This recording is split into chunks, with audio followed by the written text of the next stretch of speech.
काय अधिकार असेल संतांचा?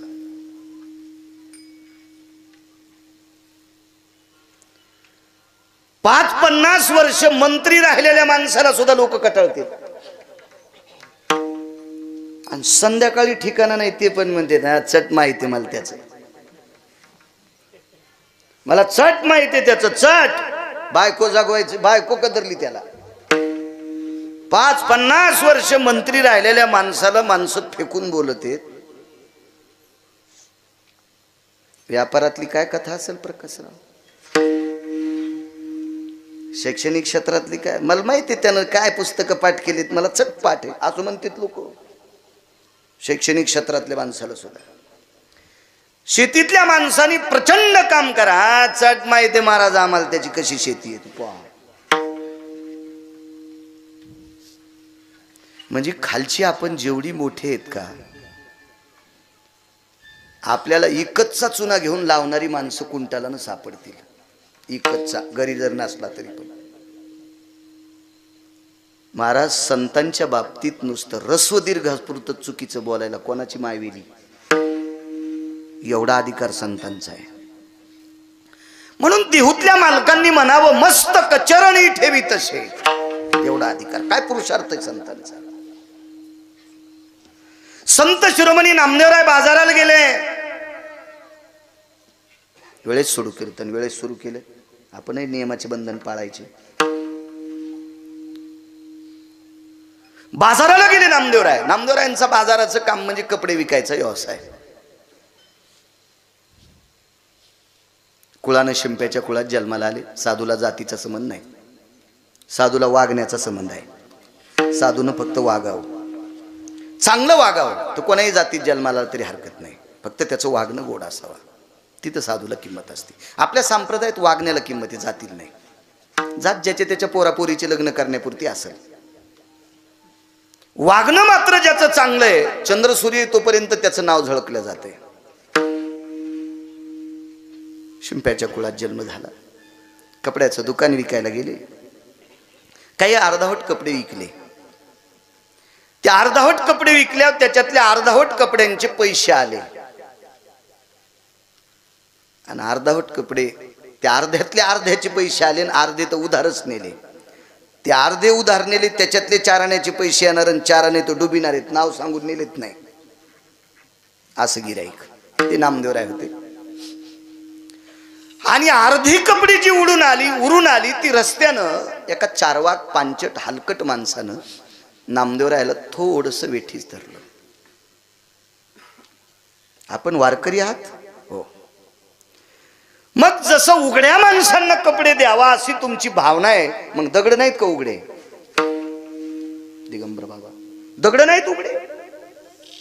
नामदेवरायला वाक्य बघ, दगड नाहीत का उघडे? महाराज हलकट अशा तोंडास काय लागावं म्हणून नामदेवरायनं उरलेली कपडे त्या दगडांना घातली. दगडाला सापडा का तुमच्या जिल्ह्यात असा कपड्याचा दुकानदार तो दगडाला कपडे घाली? तू फाटके तरी, फाटके कपडे तरी कशाला घालतील? हे गॅरेजवाले फाटके बी विकत घ्याले हात पुसायला. काहीच राही ना, काही सगळं इकत, सगळं. फक्त इकत नाही नीती. नीतीचा बाजार नाही. नीती प्राप्त करावं लागत असती, नीती अवगत करावं लागत असती. हो, खोट पण इकत बरं, खोट्याचा पण बाजार आहे. पण बाजार नाही फक्त भारत देशात नीतीचा. नीती म्हणजे आचरण. आचरणाचा बाजार भरू शकत नाही. आचरण हे प्राप्त करावं लागत आहे, अवगत करावं लागतंय. विठाला विठाला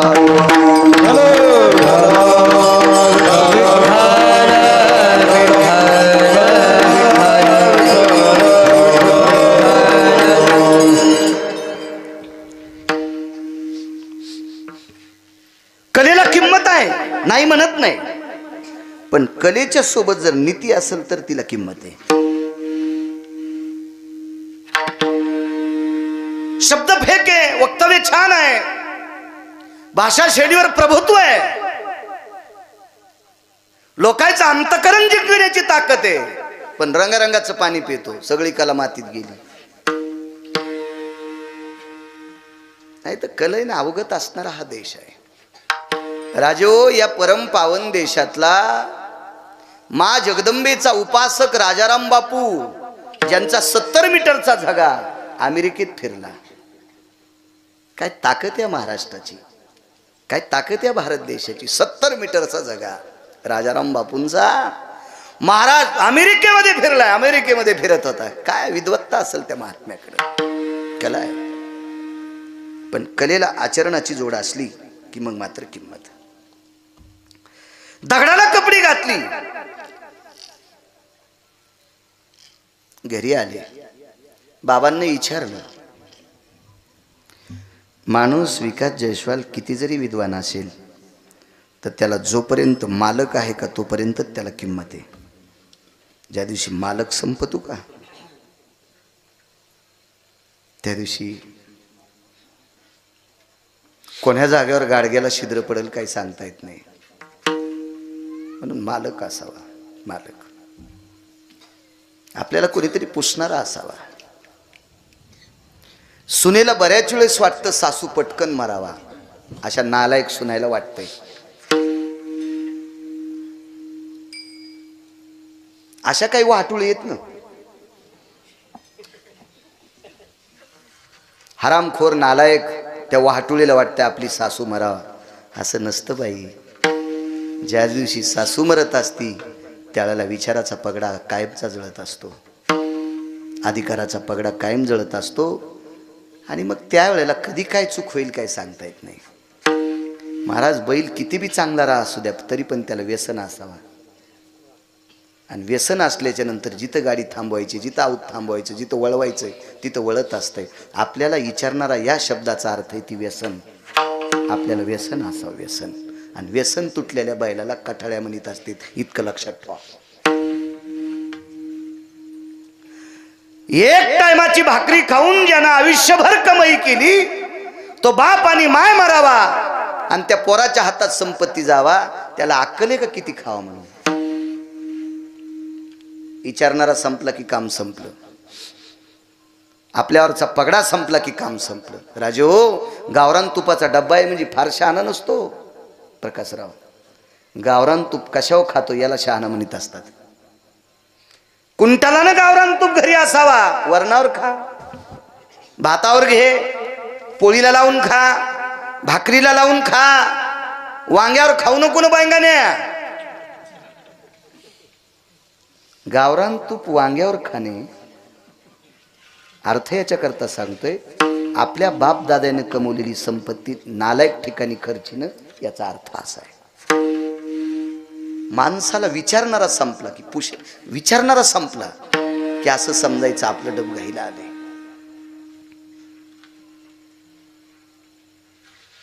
युगसन म्हणला, महाराज माय बाप कौरक पुरतील.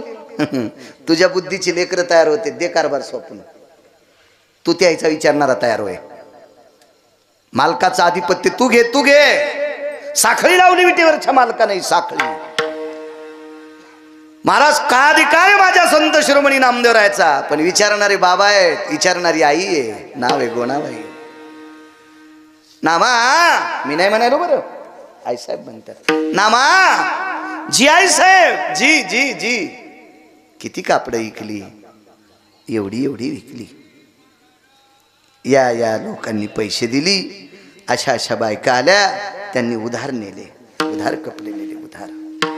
बर मग एवढी कपडे विकली, इतक्याची पैसे आली, इतकी उधार झाली. मी एवढी टोपरे तुम्ही शिवली होती, एवढ्या कुंच्या शिवल्या होत्या, एवढे दुपटे शिवले होते, एवढे आंगडे शिवले होते. आंगडं म्हणणं लोक वेगळं वाटतं, लोकायला वेगळं वाटतं, वेगळं वाटतं, वेगळं वाटतंय. हो, आपले शब्द बोलायला लाज वाटते काय काय लोकांना, लाज लाज लाज वाटते. हो, आणि काय म्हणून भारत देशाचे महाराष्ट्राचे सांगायचे, इकडंच कशाला पुळका सांगतात मग. आपलं बोलायचं जर कंटाळा येत असेल तर. महाराष्ट्रातल्या हिंदू संस्कृतीतल्या लेकरांनी बापाला बाबाच म्हणावं. किमान मराठी बोलणाऱ्यांनी बाबाच म्हणावं, बाबाच म्हणावं, बाबाच म्हणावं. आईला आईच म्हणावं. काय भंगिरे शब्द अंगाला चिटकून घेता आणि गंध लावून फिरता आणि स्वाभिमानानं सांगता आम्ही हिंदुत्व आहे. चोंभाळ्या गप्पा आहे, ते नाटकं आहेत सगळे नाटकं. कशाला सप्तेन, कशाला कीर्तनन, कशाला भागवतन, कशाला रामायण, कशाला लोकांचे टाइम मातीत घालता. निदान कीर्तनकाराच्या पोरायनं तरी बापाला बाबा म्हणावं आणि माईला आई म्हणावं. ते पण म्हणतो पप्पा कीर्तनाला गेले, वा रे पापिया. आणि डॅडी कीर्तनाला गेले, वा वा वा. शोकांतिक आहे. चला आई ग, काय शब्द आहे.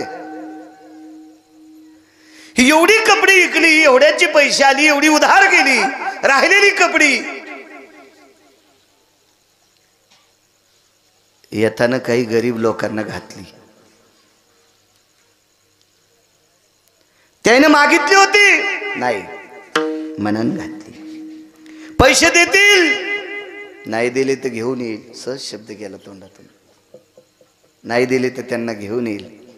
दुसऱ्या बाजाराला ही 15ची 15 दगड टोपल्यात टेकून घरी आणली. अख्खा मंगळवेढा, अख्खं पंढरपूर हसत होतं. काय दामाजींचा नामा पागल झालाय, गोणाबाईचा नामा पागल झाला, राजाबाईचे मालक पागल झाले. बाई धुण्यासाठी चंद्रभागेला गेल्या.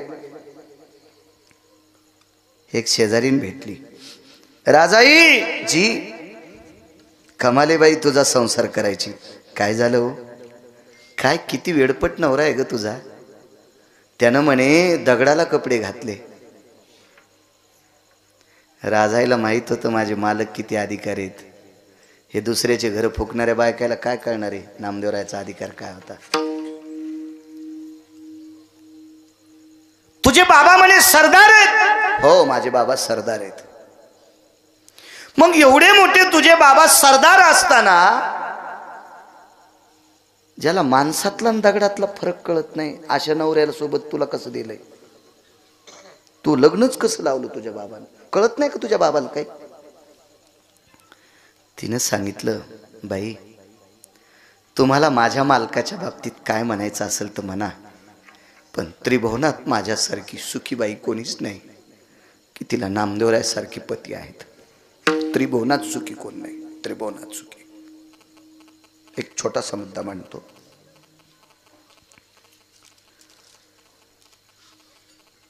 बापू आपले पाहुणे, आपली लायकी पाहुणे आपल्या इथं जेवायला येतात.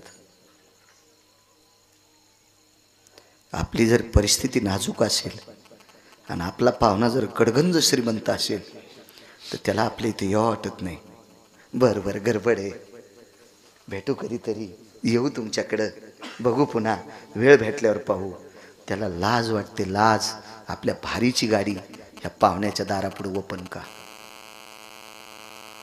आणि शेजारी पाजारी म्हणतील हे तुमचे पाहुणे आहेत का, तर आपल्याला लाज वाटन, लाज लाज वाटते, लाज.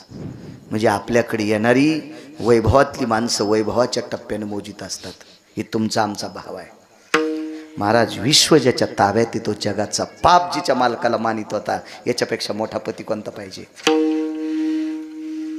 कोणता पाहिजे मोठा पती. एका लग्नाला गेलो, मोठी व्यक्ती लग्नाला आली, भूक लागलेली होती आणि भूक लागल्यामुळे ड्रायव्हरला सुद्धा वाटत होतं आपण जेवावं. साधारण मंडप होता, फाटक्या तुटक्या चटाया होत्या, पत्र्यावर भाजलेल्या मोठाल्या पोळ्या होत्या, सकाळी फोडणे दिलेल्या भाज्या, वरण होतं आणि सगळी माणसं पंक्तीला बसली. पण त्या पंक्तीत त्याच्या इतका एकही श्रीमंत नसल्यामुळं त्या पंक्तीत तो जेवला नाही. तो एका धाब्यावर जाऊन जेवला. त्या धाब्यावर ज्यानं स्वयंपाक केला होता ते 8-8 दिवसाला एकदा आंघोळ करीत होतो. पण तिथं मला बसायला टाकली अशा खुर्च्या होत्या. महाराज, आपल्या रक्ताच्या नात्यातले हरामखोर पाहुणे आपल्या प्रतिष्ठेचा विचार करून आपल्यासोबत जेवतात, आपल्यासोबत अनुकरण करतात. आपल्याला किती श्रीमंत करायचं आणि किती भिकारी करायचं, ज्याच्या हातात जगाचा पाप नामदेवरायाच्या सोबत विटेवरचा खाली उतरला आणि पानग पानग पानग भाजी नाही मिठाच्या कड्यासोबत खाल्ली. पाषाणाची मूर्ती कापे थरा थरा, जीवी भरा भरा नाम्या सवे. काय अधिकार आहे ते बाईनं सांगितलं, बाई तुम्हाला काय म्हणायचं ते म्हणा, पण त्रिभुवनात माझ्यासारखी वैभवशाली बाई कोणी नाही की जिला नामदेवरायासारखं पती आहे. नामदेवरायासारखं पती आहे.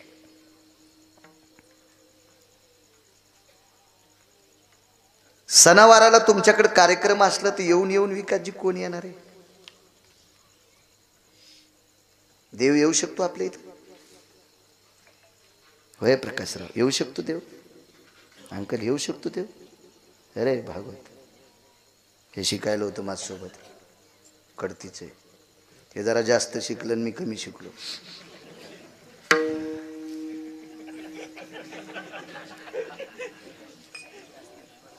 हा असं का? कायच काम झालं. हो माझ्यासोबत तू कमी शिकला असता तर तू बी असाच झाला असता रे महाराज. काय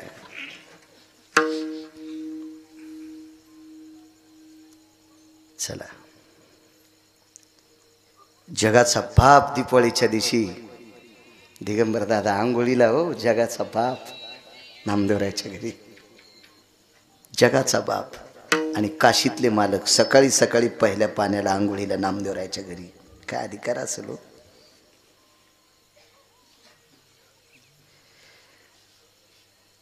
बाईनं सांगितलं काही म्हणा, त्रिभुवनात माझ्यासारखी कोणी पुण्यवान नाही.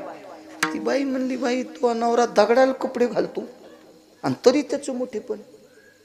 बाईनं पुन्हा सांगितलं, तुमच्या सगळ्यांच्या सोयरीकीला एखाद्या वेळेस एखादा आमदार आला असेल,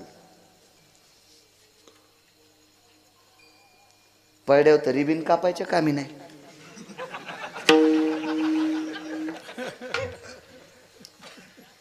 एखादा मंत्री आला असेल, माग पुढं त्याच्या 100-200 लोक इकडं तिकडं, आणि पद गेल्यावर व्यसन काढायला बायलावानी आहे का नाही? कोणी विचारित? एखादा महाराज आला असेल, लोकांच कशाला आपण दगड टाकायचे. एक जण म्हणला, आमच्या लग्नाला महाराज आलते. काय त्या महाराजाला अक्कल आहे? पैसे लय मोठे म्हणले, अक्कल असती का महाराजाला? शक्यतो महाराजासाठी इतकं भळभळ जाऊ नका. तुम्हाला भळभळायचं असेल तर वारकऱ्यासाठी भळभळा, महाराजासाठी नाही. महाराजाला एवढी किंमत नाही. आणि महाराज ती व्हाची ताकद आहे का? धन्य महाराज, ती व्हाची तर आपली लायकीच नाही. तुमचं अंतःकरण जर कालबिल होत असेल तर वारकऱ्यांसाठी होऊ द्या, महाराजासाठी इतकं नका होऊ देत जाऊ. एका महाराजाकडे एक जण गेलं, पाया पडत, त्या पोराला 3दा पाया पडायला. महाराज म्हणजे 3दा काऊन पाया पडायला लावलं? हे 3 वर्ष झालं, पहिली त्याची. महाराज म्हणले, मग माझ्या कशाला पाया पडायला नाहीत? नाही तुम्ही हात टाका जरा पास होईल. ते म्हणले, माझ्याच पोराला 20 वर्ष झालं गोळ्या चालू आहेत डोक्याच्या. मग त्या महाराजाच्या पोराला जर डोक्याच्या 20 वर्ष झालं गोळ्या चालू आहेत, तर त्याच्या पाया पड्यावर तुमचं पोरग नीट होतं वय? पायाच पडायचं असेल तर मंदिरातल्या मालकाच्या पिंडीवर नमस्कार करा. पाया पडायचं असेल तर इथं जवळ नरशीला नामदेवरायाच्या पायावर डोकं ठेवा, समाधीवर डोकं ठेवा. इथं जवळ नागनाथाचा अधिष्ठान आहे, तिथं पाया पडा. वारकऱ्याच्या आयुष्यभर रामकृष्ण नामाचा जप केला. इथे एक कमाने गुरुवर्य, मला वाटतं श्रीराम महाराज निष्ठावंत वारकरी, आयुष्यभर रामकृष्ण नामाचा जप केला. अशा निष्ठावंत वारकऱ्यांच्या समाधीवर डोकं ठेवा, तुमचं कल्याण होईल. महाराज तर भजे ताळणाऱ्याला बी महाराज म्हणते. हे वस्ताद महाराज आहेत, वस्ताद. हे मिरच्याचे भजे तळते ते महाराज. माळ एक त्याच्या गळ्यात. कोणाला महाराज कढीला मीठ नाही, कढीला मीठ नाही, गर्दी जमा झाली खिचडी कढी खाण्यासाठी. आता दुकानावरून मीठ आणण्यापेक्षा त्या वस्तादनं बनेलच कढीत टाकली. 15 दिवस झालं धुतलेली नव्हती, कढीला मीठ टाकायचं कामच नाही. आणि त्यालाही महाराज. एक माहिती आहे का तुम्हाला, पाया महाराजांच्या पडा म्हणलेत नाही, मस्तक हे पायावरी मस्तक हे पायावरी या वारकरी संतांच्या वारकरी संतांच्या वारकरी संतांच्या वारकरी संतांच्या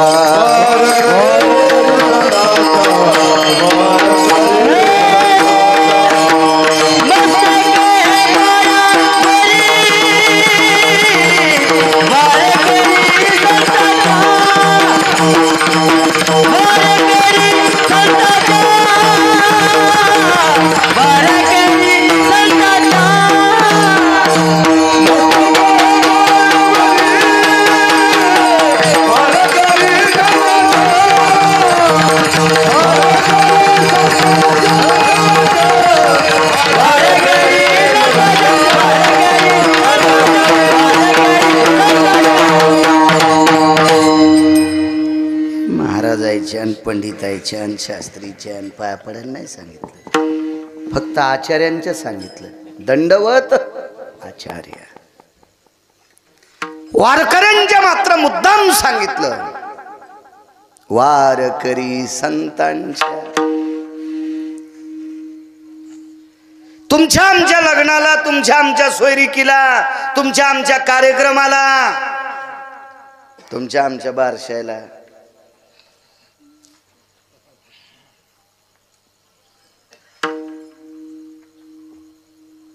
कोणी येईल कसराव काय सांगायचं नाही. राजाईनं चंद्रभागेच्या पात्रात त्या बाईला सांगितलं, बाई या मालकासोबत सोयरीक जमिन्यासाठी जगाचा बाप आलता ग, जगाचा बाप आलता, विश्वाचा बाप आलता ग बाई, पंढरीतला मालक आलता ग बाई, काशीतले मालक आलते. तर ती बाई म्हणली, काशीतले मालक कवा आले? पंढरीतले मालक आले की त्यांच्या डोक्यावर काशीवरचे मालक आहेतच. काशीतल्या मालकांची पिंड पंढरपुरातल्या मालकाच्या डोक्यावर आहे. जरा भान असल्यासारखं पंढरपूरला जात जा. निघाले आपले कसे बी ते चालले म्हणून मी चालले. निघली दिंडीमध्ये, शेंगदाण्याच्या पुड्या घी, राजगुऱ्याच्या वड्या घी आणि घाल थैलीत. आभाळानं राजगुऱ्याच्या वड्याला पाणी सुटलं आणि शेंगदाणे फुगले, थैलीतून उगले. थैलीतून भैमुग उगला, थैमुग थैलीतून चालली पंढरपूरला.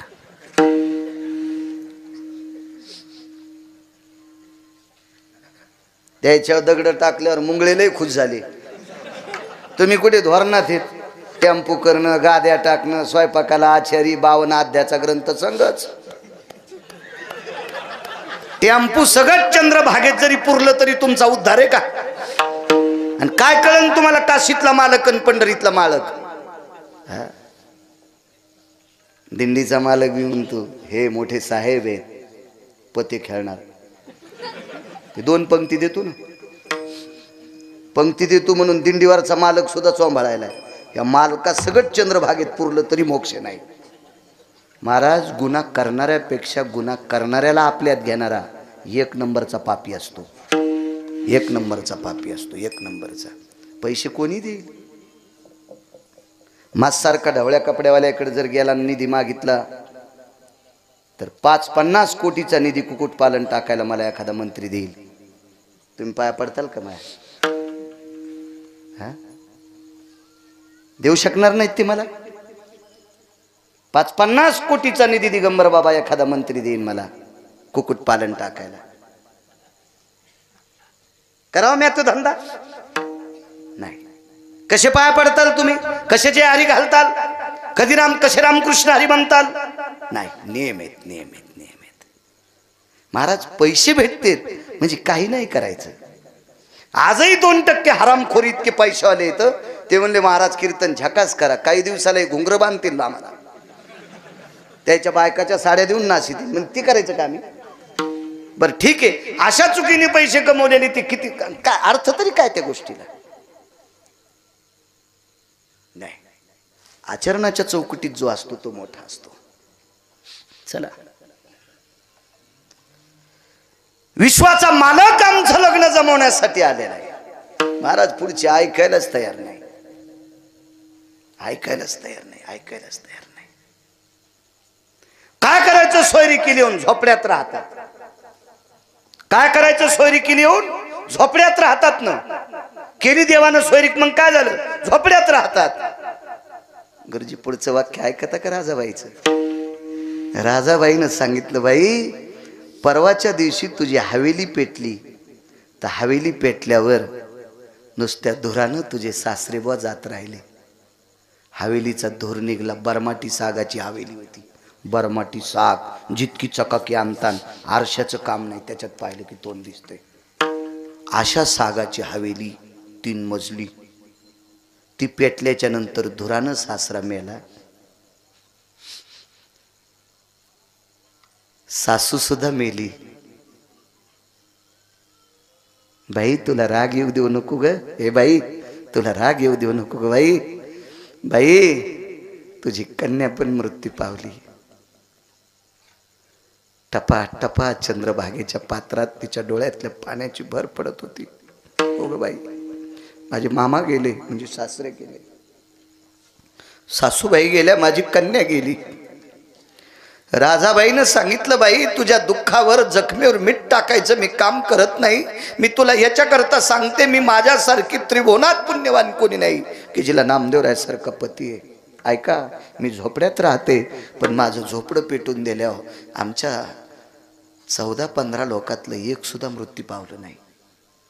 झोपडं पेटल्या 20 तुकडं पडत असतोय खाली खाली, खा नाही पडला. राजाबाईनं सांगितलं, बाई जगाचा बाप घालून सुदर्शन धरीत होता ग, आणि त्या सुदर्शनावर पडलेला झोपड्यातला अग्नी बाजूला जात होता. काय करते हवेलीत राहून ग, झोपड्यात राहते ग, पण एकही माणूस पेटला नाही. मी इतकी पुण्यवान आहे. लोक वेड्यात काढीत असतात, वेड्यात काढतात. हल्ली काय झालं माहितीये का, आज खेड्यातली बाई जर शहरात हिंगोली सारख्या ठिकाणी, परभणी सारख्या ठिकाणी, संभाजीनगर सारख्या ठिकाणी राहायला गेली आणि ती खेड्यातल्या बायकांसारखी पदर घ्याली की ते आसड सोडणाऱ्या बायका असतात का. आसूड कळतो का तुम्हाला, शेतकरी खांद्यावर आसूड सोडितो ना, आसूड आसूड आसूड चाबूक आसूड, हा ते असं सोडिते ना. तर त्या अशा पदर सोडणाऱ्या बायका पदर घेणाऱ्या बायकाला हसत येत. काय येटणी, काय खेड्यातले वळणे, आणि तो शहरात जाऊन हे दिवे लावलीस का. हा खांद्यावर पदर काय मोळ हुलवायचं का त्या पदरानं असं.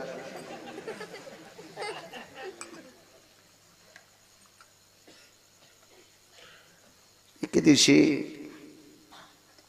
4-5 दिवसाचीच गोष्ट आहे, आमची टरबूज गेले रानात. ते टरबूज चांगले झाले.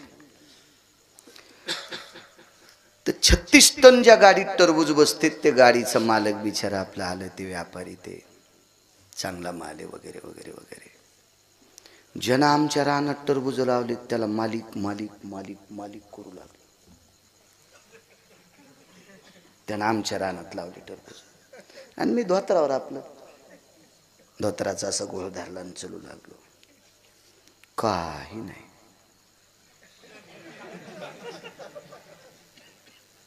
मी जवळ गेलो, असं पाहिलं आणि त्याला विचारलं, अरे गाडीचं एमटी गाडीचं वजन केलं का रे. हो म्हणले, केलं केलं म्हणले महाराज. ते बाया ते टोपले घेऊन आले, बाजू हटो. ते मला म्हणाले बाजू हटो. हो, मग आमचं रान ज्यानं केलं का ते कानात म्हणलं, ये तो खेत के मालिक है.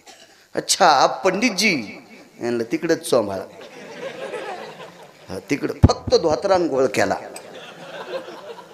म्हणजे इतक्या ह्या हरामखोरा अवलादी झाल्या, धोत्रावाल्याला किंमतच देईन त्या भडव्या अवलादी.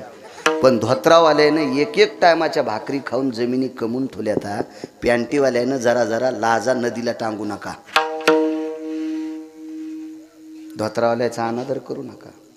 धोत्रावाल्याला किंमत आहे. धोत्रावाल्याचं चित्र असल्याशिवाय भारत देशातली नोटच चलत नाही. म्हणून या शहरात गेलेल्या बायका आधुनिक पद्धतीचं पाश्चिमात्यीकरण, विदेशीकरण ते फार फार सुपिकता झाली म्हणून त्यांच्या डोक्यावर काजू उगायलेत. हो, जमिनीत लावायचं कामच नाही आता. काही दिवसाला बैंगन येऊन डोक्याला म्हणजे बरं आहे. म्हणजे काट्यानं खाजू खाजूच पंडी व्हायची.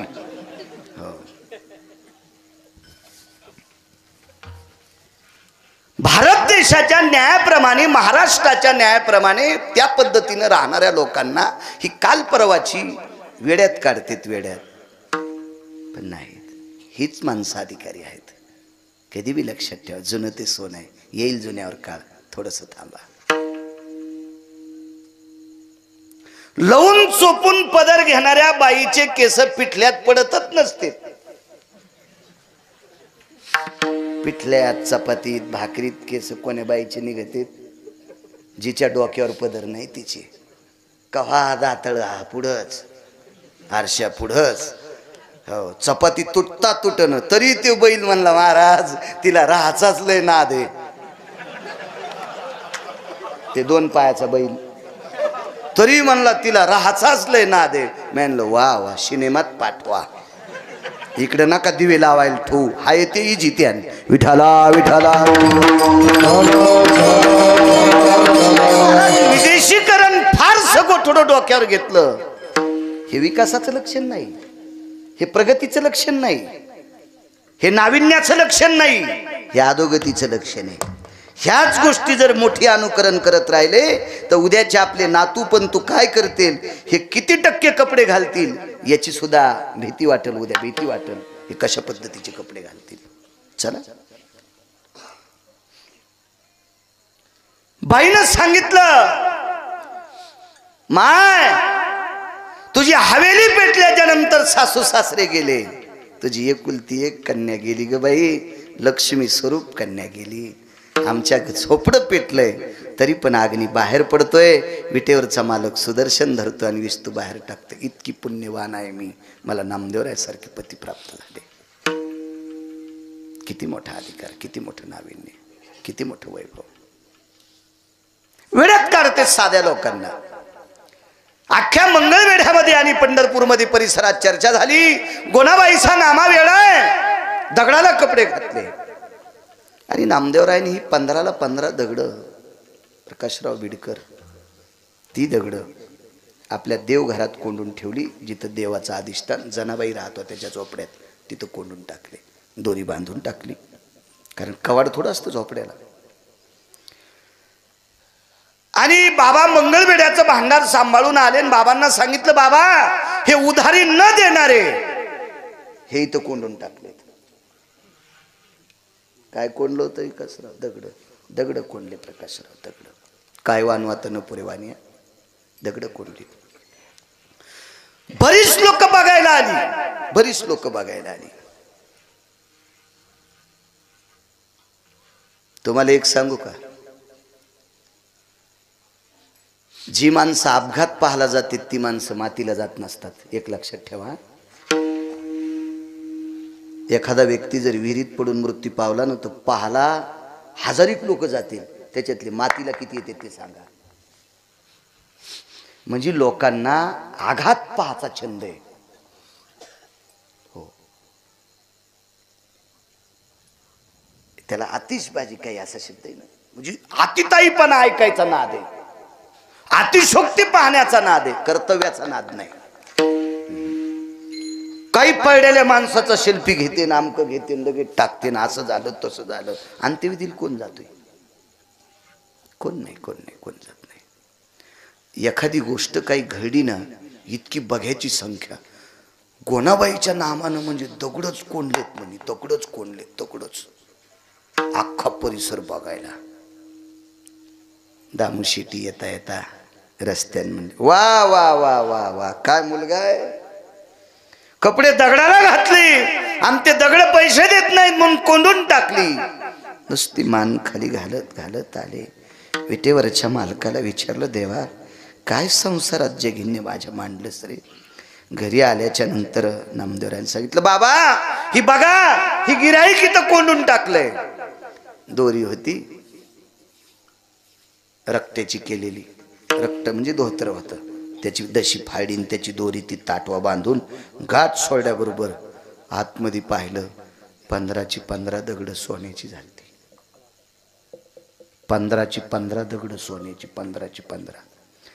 आता चेष्टा करणाऱ्या हराम खोरायला वाटत होतं या दगडातला इतका तरी आपल्याला द्यावा, खुडून तोडून फोडून इतका तरी द्यावा, एवढा तरी द्यावा, म्हणजे पप्याच्या माईला मी नॅकलेस करीन, असं वाटत होतं यायला. गोनाबाईनं सांगितलं, नामा अरे गरीब गिराईक, मोठमोठी लोक पैसे बुडीतेत, गरीबाला कोणून काय फायदा आहे, त्याच्या घरी नेऊन घाल. पुन्हा दगड टोपल्या. आता चांगल्या चांगली श्रीमंत नामदेवरायाच्या माग डोंगराव कुठं टाकीत येत.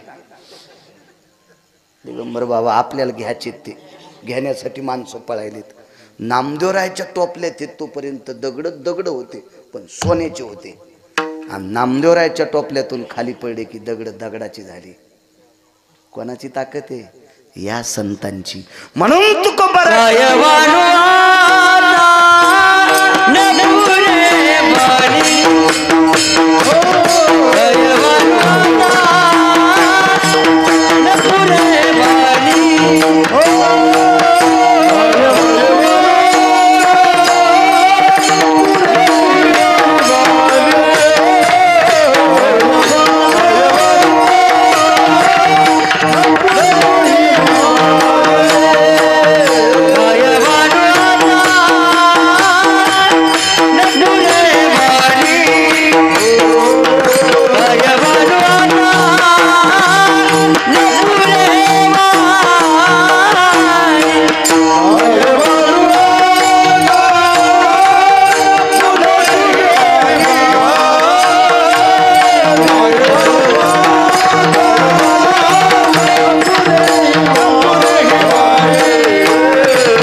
शक्ती महाराजा लोकांची.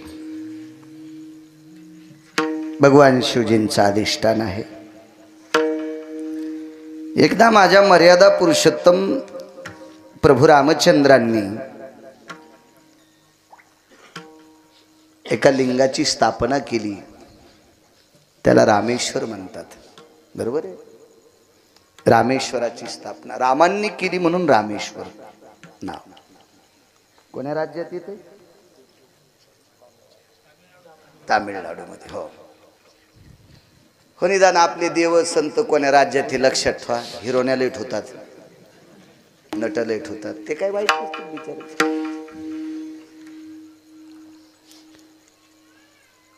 पण ते पाहिल्याने तुम्हाला पुण्य कुठं प्राप्त होईल? मोल देऊनिया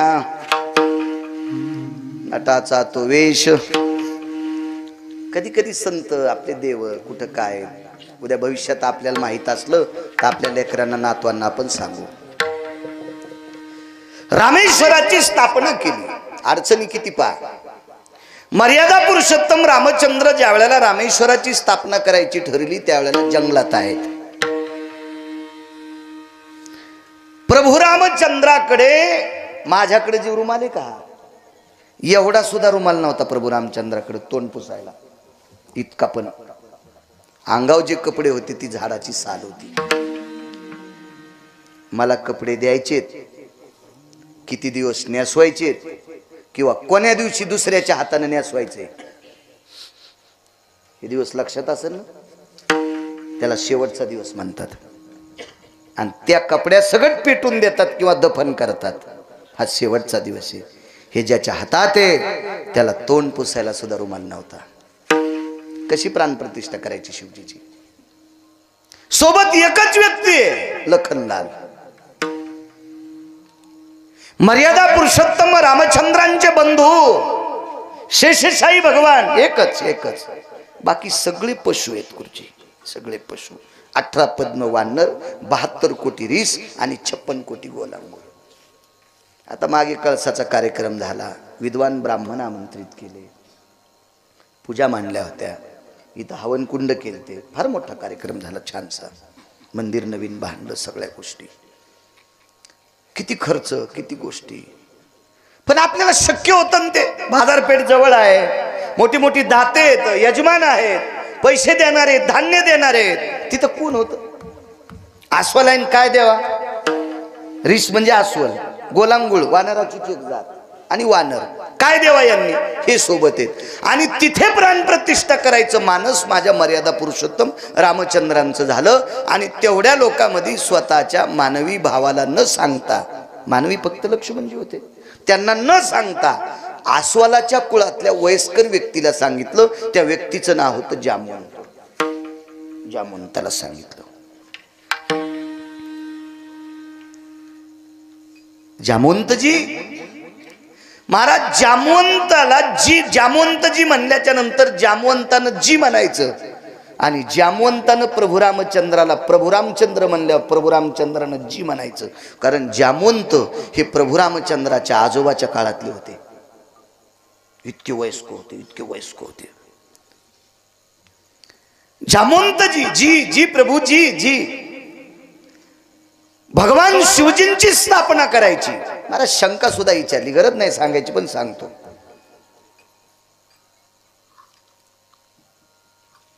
स्वयंपाक करताना बाईनं भाकर भाजता भाजता, चुलीवर भाकरी पाचता पाचता तंबाखूला चुना लावण्यापेक्षा लसूण सोलला तर बरं होईल. समज, भाकर आता तयार पचायली आणि वेळ एक फालतीवरती करायला, तितक्यात लसणाच्या कातळ्या सोडायच्या, फोडणीला कामी येतील, मोहऱ्याजवळ घ्यायच्या, फोडणीला कामी येईल. पण भाकर पचूस तर टाइम कुठं घालायचा म्हणून तंबाखूला चुना लावला. कुठे नाही तसं, चांगल्या कामासाठी जरसा वेळ खर्च करतो. विचारलं, मर्यादा पुरुषोत्तम रामचंद्रांनी प्रभू रामचंद्रांची, आपल्या भगवान शिवजीची स्थापना का केली? त्याचं कारण होतं महाराज, रावण हा प्रचंड विद्वान आहे, रावण हा प्रचंड शक्तिशाली आहे, रावण हा प्रचंड श्रीमंत आहे. बदलल्या 3 व्याख्या. विद्वान आहे, शक्तिशाली आहे आणि श्रीमंत आहे. या 3 गोष्टी ज्या वेळेला एकत्रित येतात का, बळेविना शक्ती बोलून, बळेविना शक्ती बोलून,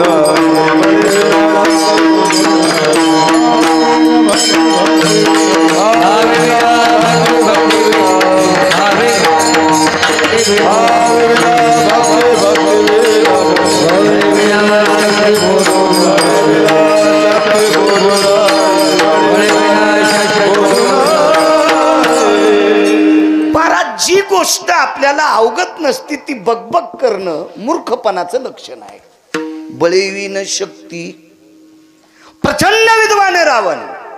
मला सांगा, बंदुकी वालं पुढं उभं आहे, ते म्हणलं मी तुला हाणतो, आणि इकडचा म्हणला थांब तुला एका फटक्यात पाडितो, काठी घेऊन कवा जाशील, त्यात ते बटन दाबल्याबरोबर मरण. मूर्खपणा आहे. बळेविन शक्ती बोलू नये. बोकड्याची शिंग वाढे गुरुजी, शिंग जरा लांबच वाढे, बोकड्याची शिंग जरा शिल्लकच वाढे. काही लोक कशाचं वजन टाकतील काही मिळच नाही.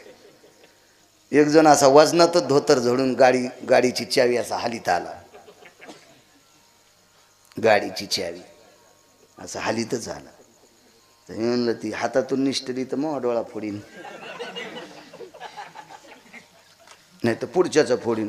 तुला मग खपतच नाही म्हणे. अरे म्हणलं तू न खपण्याचा आणि याचा काय संबंध आहे? हा, तुझी लायकीच काय न खपण्याचा विषय काय? नाही म्हणला तू जिरवायसाठीच गाडी घेतली. मला म्हणला तू जिरवायसाठीच गाडी घेतली आणि चल बघायला. मित्रच होता. मी बघितली गाडी, म्हणलं चांगली. चांगली म्हणजे चांगली म्हणावंच लागन तुला. नाही बरं, चांगली गोष्ट आहे, चांगलीच म्हणलं. मी मुंबईला गेलो तर आम्हाला गाडी घ्यायला आली एक. विठला विठला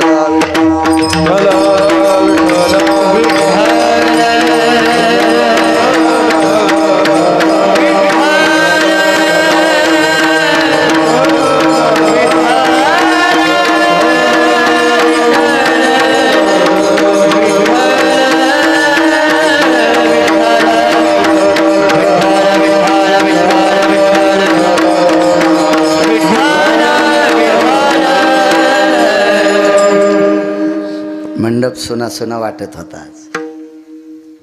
वा. अध्यात्मातली माय आमची.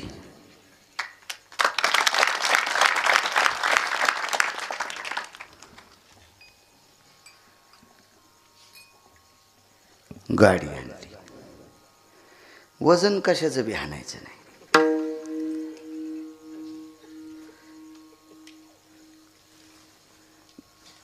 हार वरून टाकला.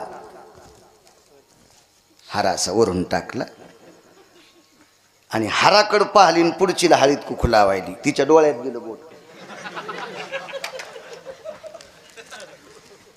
म्हणजे तिला सांगायली मग हार पाय, पण तिनं तिचा हार पाहिलाच नाही. ती म्हणली हार, ते म्हणली बँटेकचा आहे. तुला कस काय कळाला? आमच्याच दुकानातून ते नवऱ्याने घेतलाय. वजन कशाचं आणतील काही मिळच नाही. तुम्हाला एक सांगू का, परमार्थातल्या लोकांना सोन्याचे अंगठीचे याचे त्याचे गर्व नाही करायचे. कारण गर्व त्यानं करावा, त्यानं फक्त घरचं खावा. कारण 5 किलो जरी सोनं गिरगावकरानं घातलं तरी आज वैजापूरची भाकर खाची बाळ्या तुलाही ध्यानात ठेवी. तुलाही श्रीमंत आहे ना, तर घरच्या रानात भजन करून पप्याच्या माईला डबा सांग. भिकार चोट कुठला लागला बोट हलवायला पंक्तीनं, इथं कडी वाडा आणि इथं शिरा वाडा, यम इथून हात तोडीन तो इथून. वेडावणी करायला का सुंबळ्या? विडाला विडाला. महाराज आपल्या लोकांनी वजन फक्त आचरणाचं टाकायचं. दिगंबर बाबा विद्वत्तेचं पण टाकायचं नाही. कारण विद्वत्तेचं वजन चांगदेव टाकायला गेले. ते विद्वत्तेचं वजन बाबाजी चांगदेव टाकायला गेले ज्ञानोबारायकडे. चांगदेव साधे नव्हते बरं. ते 64 काय होत्या हो. आणि विद्या किती मग? वा वा वा. याच्यानंतर पुढच्या वर्षी तुम्हाला विकास सरावलाच फेटा बांधायचा आणि मी ऐकायला बसन. आनंद एका गोष्टीचा आहे, 2 का होत नाही, पण हिरे निवडे. विठाला विठाला 64 कला उगत असणारे चांगदेव. आपल्याला एक तरी कला आहे का? आपला सगळा कलकलाच. आणि असलीच आपल्याकडे एखादी कला तर काय पप्याची माय जागोय पुरती. दुसरं काय आपल्याकडं? 64 कलापैकी एक कला आहे सोनारानं 60 पद्धतीनं सोनं चोरावा. 6 वर 0 अश्विनी ट्रेडिंग कंपनी. 6 वर 0 60 पद्धतीनं सोनं ज्याला चोरता येते त्याला सोनार म्हणतात. हे चांगदेवाकडनं शिकायचं. चांगदेवाकडनं शिकायचं. चांगदेवाकडनं. महाराज शब्दाची फेक याला सुद्धा एक कला म्हणतात. कला. आपल्याकडं हरभऱ्याच्या पिठाला चून म्हणणं ही पुराणातली भाषा आहे. आपली पवित्र भारत देशाची भाषा आहे. कठाण म्हणणं ही पुराणातली भाषा आहे. हा. बेसन म्हणणं हे हलकटपणा आहे. विठाला विठाला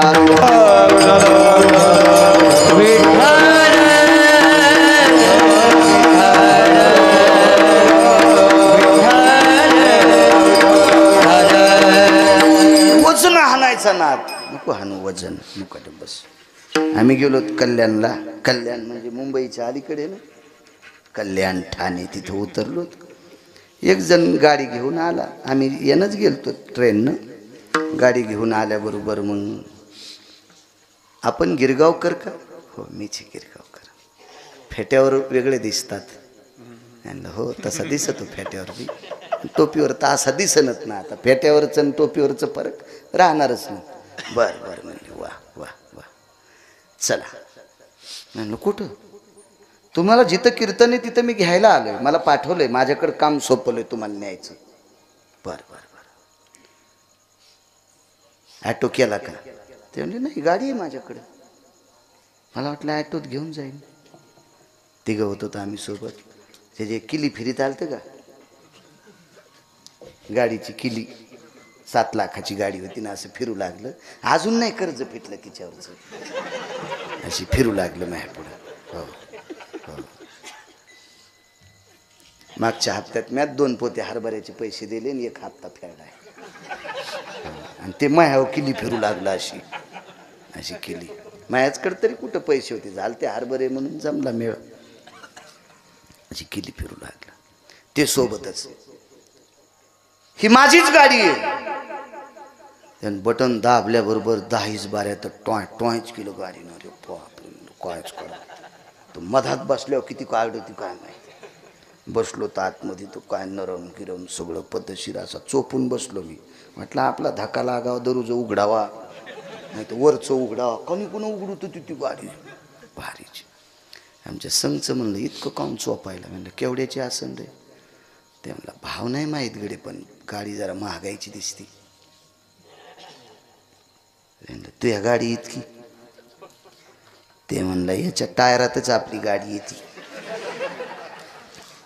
जाऊ द्या, इतकी जिरली तरी बस झालं. मी समोर गेल्याच्या नंतर म्हणलं दादा गाडी केवढ्याची आहे? म्हणले 2.25 कोटीची. मी म्हणलं तर मेला बाळ्या, 10 जन्म भेटले तरी 2.25 कोटीची गाडी भेटते का बाळ्याला? म्हणलं दादा काय काम करतात? काही नाही म्हणे, कंपनीत नाही, कुठं नाही, काय नाही. ईदभर पोटाची खळगी भरण्यासाठी टोल नाक्यावर टाळ्या वाजितो. टाळी वाजित नाही, टोल नाक्यावर टाळ्या. तो या महाराष्ट्रातला, भारत देशातला तृतीयपंथी बांधव होता. त्याने ईटभर पोटाची खळगी भरण्यासाठी गुरुवर्य टोल नाक्यावर टाळ्या वाजवावा आणि 2.25 कोटीच्या गाडीत बसावा. आमच्या संचलन म्हणलं याची जिरी तू का? मग काय जिरी तू बाळायची, जिरी तू का? पण आपल्या लोकांनी अशी वैभव नाही आणायचे. आपल्या लोकांना आचरणाच्या मस्तीत राहायचं, आचरणाच्या मस्तीत. महाराज चांगदेवाकडे इतक्या कला. महाराज एकाच भक्तीच्या कलेनं चांगदेवाला पार जिरून टाकलं.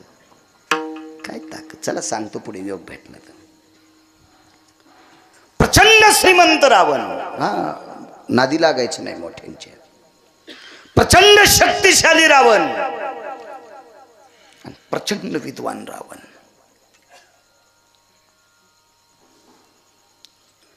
आणि त्या रावणावर भगवान शिवजींची कृपा होती. मर्यादा पुरुषोत्तम रामचंद्रांनी गुरुवर्य जामवंतजीला सांगितलं, जामवंतजी एवढा मोठा श्रीमंत विद्वान आणि शक्तिशाली रावण, आणि बाकीच्या पदव्या जाऊ द्या चुलीत, पण मुख्यतः रावणावर शिवजींची कृपा आहे. आणि या रावणासोबत भांडण करणं बळविणं शक्ती आपली ताकद नाही.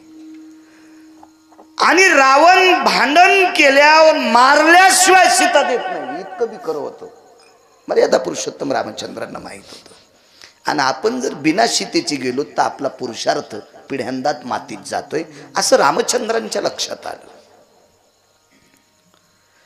म्हणून जामवंतजीला सांगितलं आपल्यावर सुद्धा शिवजींची कृपा व्हावी, म्हणून समुद्राच्या तीरावर एका ज्योतिर्लिंगाची स्थापना करायचं ठरवलं. जामवंतजीने सांगितलं कल्पना गोड आहे, संकल्पना चांगली आहे, आपण शिवजीची स्थापना करू. पण मर्यादा पुरुषोत्तम रामचंद्रांनी सांगितलं पुरोहित कोण आहे? मंत्रोच्चार. सगिरिजाय स्तपते पाशुपतारुडाय दंडाधिमुंडभयस्थितानां येन त्रिशूलोतिधारयो मुंडदंडाभयंजनो आरुडादि कैलासाधियो यद्गंगां शिरसा बहु. कोण म्हणायचे मंत्र? विघ्नहरा सर्वस्तुतां गणानं त्वां गणपतिः ततां सुते शिवयज्जायं नाशादि विघ्नाय. कोण म्हणायचे ते पौरोहित्य कोण? जामवंतजीनं सांगितलं, प्रभू आपल्याला अंतःकरणात भाव झालाय शिवजीची स्थापना करायची. काय वानवतानं पुरेवानी, संतांची ताकद किती मोठी याच्यावर सांगतोय. आणि मग मी आणतो ना एखादा पुरोहित, आणि त्या ठिकाणाहून जामवंत एका गावात पोचले. त्या गावाचं नाव आहे लंका. लंकेत जामवंत आल्याच्या नंतर इतकी राक्षस खळबळली, हाना धरा बांधा. कारण गुप्तचरांनी सांगितलं हा प्रभू रामचंद्राच्या पक्षातला आहे.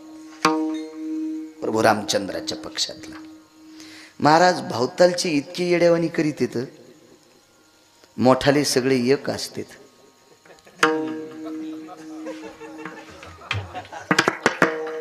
आता दिल्लीचं तुम्हाला एक माहिती आहे का? आता संमेलन झालं एक दिल्लीचं, आता सध्या काल परवा मराठी संमेलन. या संमेलनामध्ये देशाचे पंतप्रधान शरद पवारांना पाण्याची बॉटल हातात देतात.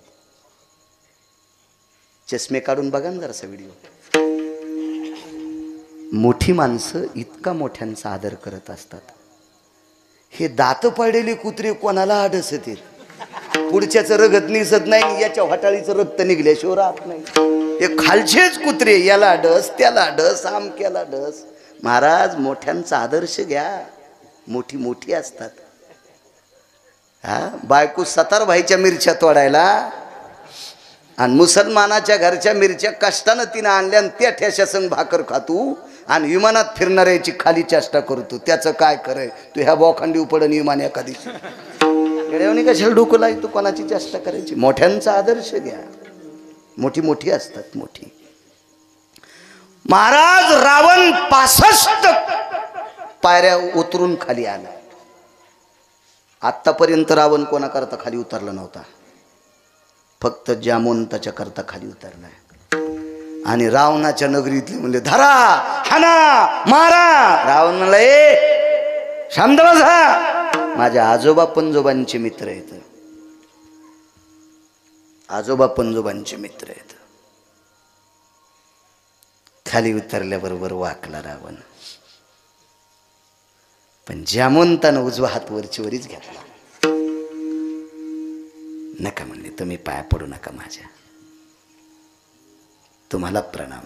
आणि आलिंगन दिलं, कडकडाटून आलिंगन दिलं. चुटकी वाजल्याबरोबर खुर्ची टाकली सोन्याची. पधारिये, बैठिये, आसन ग्रहण करिये. अरे जामवंताला कोणाला जामवंत म्हणायचं? जामवंत सोन्याच्या खुर्चीवर बसलेत नाही गुरुवर्य. जामवंतानं विचार केला, मी ज्याचं भजन करतो त्याच्या अंगावर झाडाची साल आहे, आणि सेवकानं सोन्याच्या खुर्चीवर बसणं चंद्र सूर्य येतोपर्यंत पूर्वज थुकतील. मोठ्यांचा आदर्श असा असतो. मोठ्यांचा काही काही तर बाबा महाराजाला गादी टाकल्यावर त्याच्या मांडीवर बसून पुढची काजू वाढायची तयारी.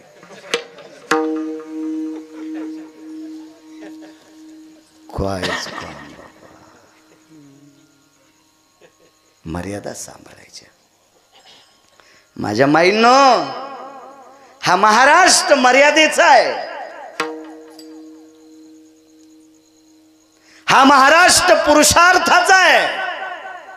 तो स्त्रीत्वाचा असेल, तो पुरुषत्वाचा पुरुषार्थ असेल. पुरुषार्थ आहे.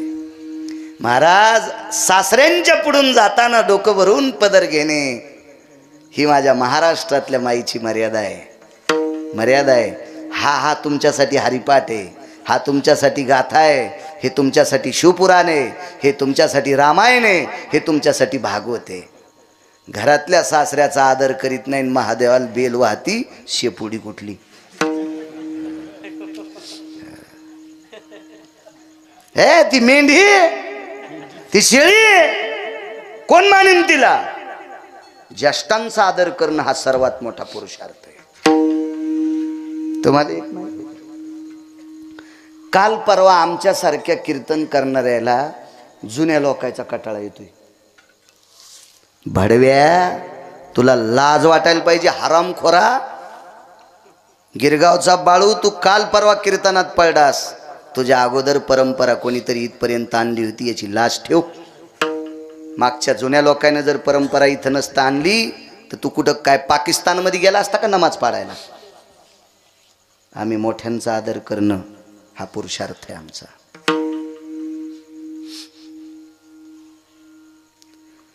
आणि आम्हाला भारीच्या गाड्या भेटत्यात आणि मागच्या परमार्थिक जुन्या लोकांना भारीच्या गाड्या नाहीत, याचा अर्थ आम्ही मोठे नाहीत असं नाही बरं का. मला सांगा, आपल्या बापदाद्याच्या काळामध्ये बऱ्याच सासा बैलगाडीनं दवाखान्यात गेल्या. कधी कधी चिखलाच्या रस्त्यात, आदळाआदळीच्या रस्त्यात बैलगाड्यात म्हातारी बाळंतीण झाली त्या काळात. आणि सुनाला जर 70 लाखाची गाडी बसायला असेल तर सुन लई शहाणी आहे का. कंटुले, तू 70 लाखाच्या गाडीत जरी हिंगोलीला जात असेल, पण तू ज्याच्यासाठी कुंकू लावतेस तो पांदीला बैलगाडीत जन्माला आलाय, याचं भान ठेव.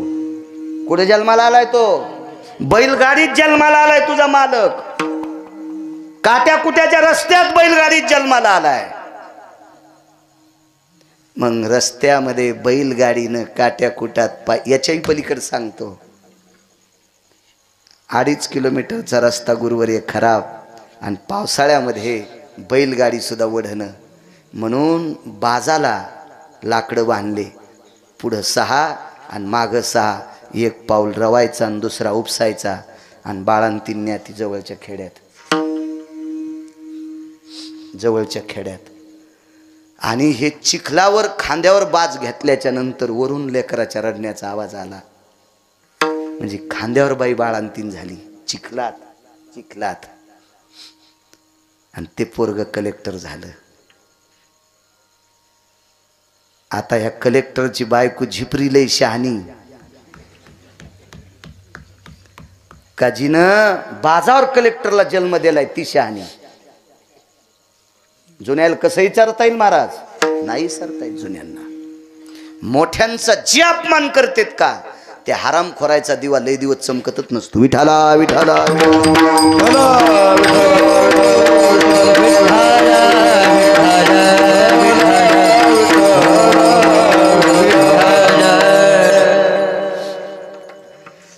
प्रचंड विद्वान रावण आपल्या आजोबा पंजोबांचे मित्र आहेत. आलिंगनच दिलं गुरुवारी, दर्शन घ्यायच्यासाठी वाकला.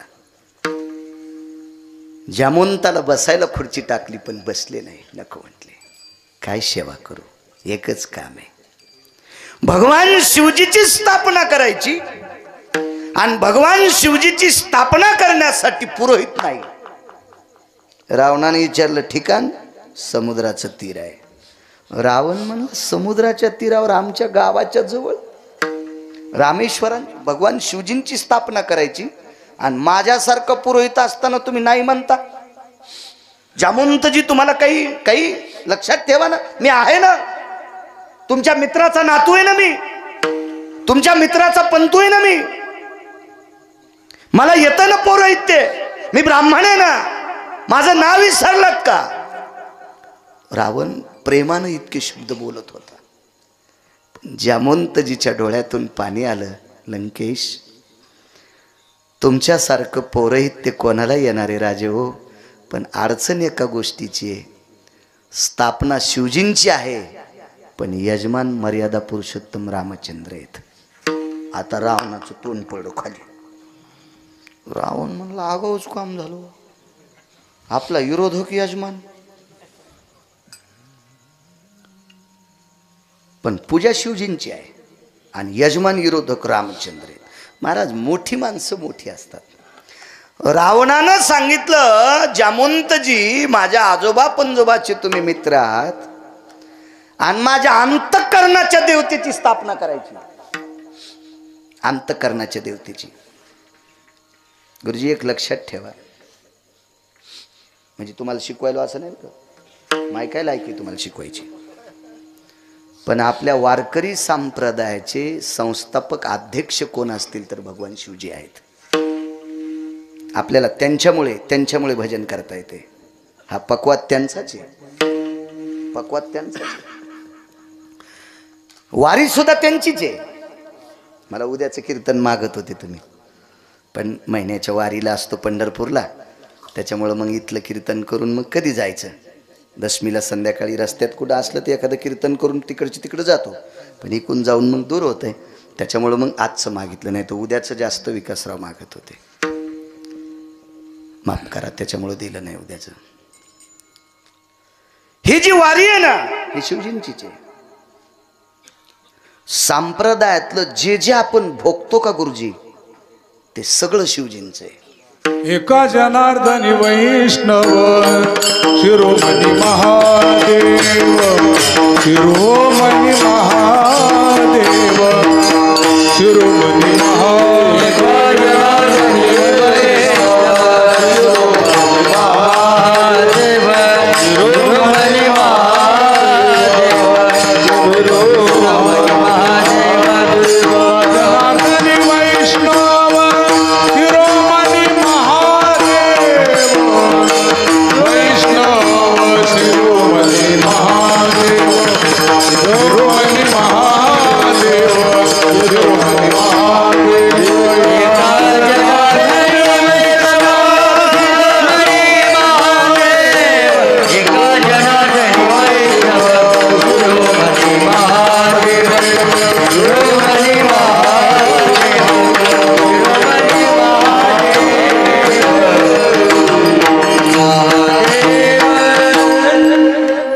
पैठणच्या मालकांचं वाक्य शिरोमणी महादेव. आणि रावणानं सांगितलं माझ्या अंतःकरणाची स्थापना आहे. यजमान कोणी असला तरी हरकत नाही, पण पौरोहित्य मी करणार. दुसरा प्रश्न पडला, लंकेश पूजेचं साहित्य काय लागेल? आता मागच्या वेळेस जे कार्यक्रम केला इथल्या लोकांना माहीत झाला असेल. खारका किती, वाट्या किती, सुपाऱ्या किती, बदाम किती. बाबा आपणही वरी रामचंद्राची स्थापना केली मागे लॉकडाऊनमध्ये. मी आलतो त्या कीर्तनाला. लॉकडाऊनमध्ये पहिलं कीर्तन हिंगोली जिल्ह्यात बाबांच्या तिथं झालं. पहिलं कीर्तन तिथं यज्ञ हवन विधी आदी करून सगळं काही होतं. सामुग्री तर लागणारच नाही. जामवंतजीनं रावणाला विचारलं, लंकेश सामुग्री काय? मोठी माणसं किती मोठी असतात आता लक्षात घ्या. रावणाच्या विद्वत्तेला कस लावा. रावणानं सांगितलं, गुरुवर्य जामवंतजी, आजोबा पंजोबाचे मित्र आहेत प्रकाशराव. गुरुवर्य जामवंतजी, ज्याचा यजमान जंगलात आहे, ज्याचा यजमान वनवासात आहे, ज्याचा यजमान पराधीन आहे, त्याच्या पुरोहितानं सामुग्री न्यायची. काय विद्वत्ता असेल हो. प्रभू रामचंद्र जगाचा बाप आहे, वनवासात. प्रभू रामचंद्र विश्वाचा बाप आहे, वनवासात आहे. आणि दिगंबर दादा पराधीन आहेत. रामचंद्र काय पराधीन. कुठलं पराधीनत्व? कारण पितृ आज्ञे करता वनवास होता. महाराज शोकानं जर वनवास असता तर वलकल्ले फेकून दिले असते, अयोध्येत गेले असते आणि सामुग्री आणली असती, पण वापस जाता येत होतं का? पराधीन. म्हणून एक अभंग जरी नसेल तरी एक वाक्य, पराधीन आहे जगती दोष ना कुणाचा. गोड वाटलं वाक्य आहे का नाही? चला अभंगात जरी नसेल तरी पण गाण्यापेक्षा बरं, गाण्यापेक्षा बरं. पराधीनत्व आहे, वल्कल्यधारी आहे. दुसरी चौथा मुद्दा एक आहे, ज्याचा यजमान यती आहे, ज्याचा यजमान योगी आहे, ज्याचा यजमान तपी आहे, ज्याचा यजमान मुनी आहे, त्याच्या पुरोहितानं सामुग्री आणली पाहिजे. हे फक्त रावणाकडून शिकायचं.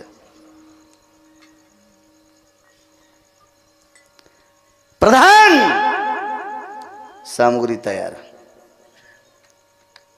बाबाजी जामवंताचे डोळे रडत नव्हते, हृदय रडत होतं. हृदय काय रावणाची विद्वत्ता आहे. काय वानवाता न पुरेवानी. टाइम संपला ग.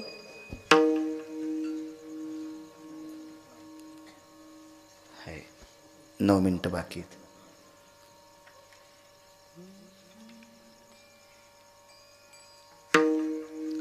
व्हा पुढं तुम्ही. जामवंतजी गेले, सामुग्री पाठवली, पूजाच्या देवता स्थापन केल्या आणि पाट 3 पाठिले. एक स्वतःला बसायला. बावनिया चंदनाचा पाठ होता. मी फक्त पुराणातच नाव पाहिलं, बावनिया चंदन.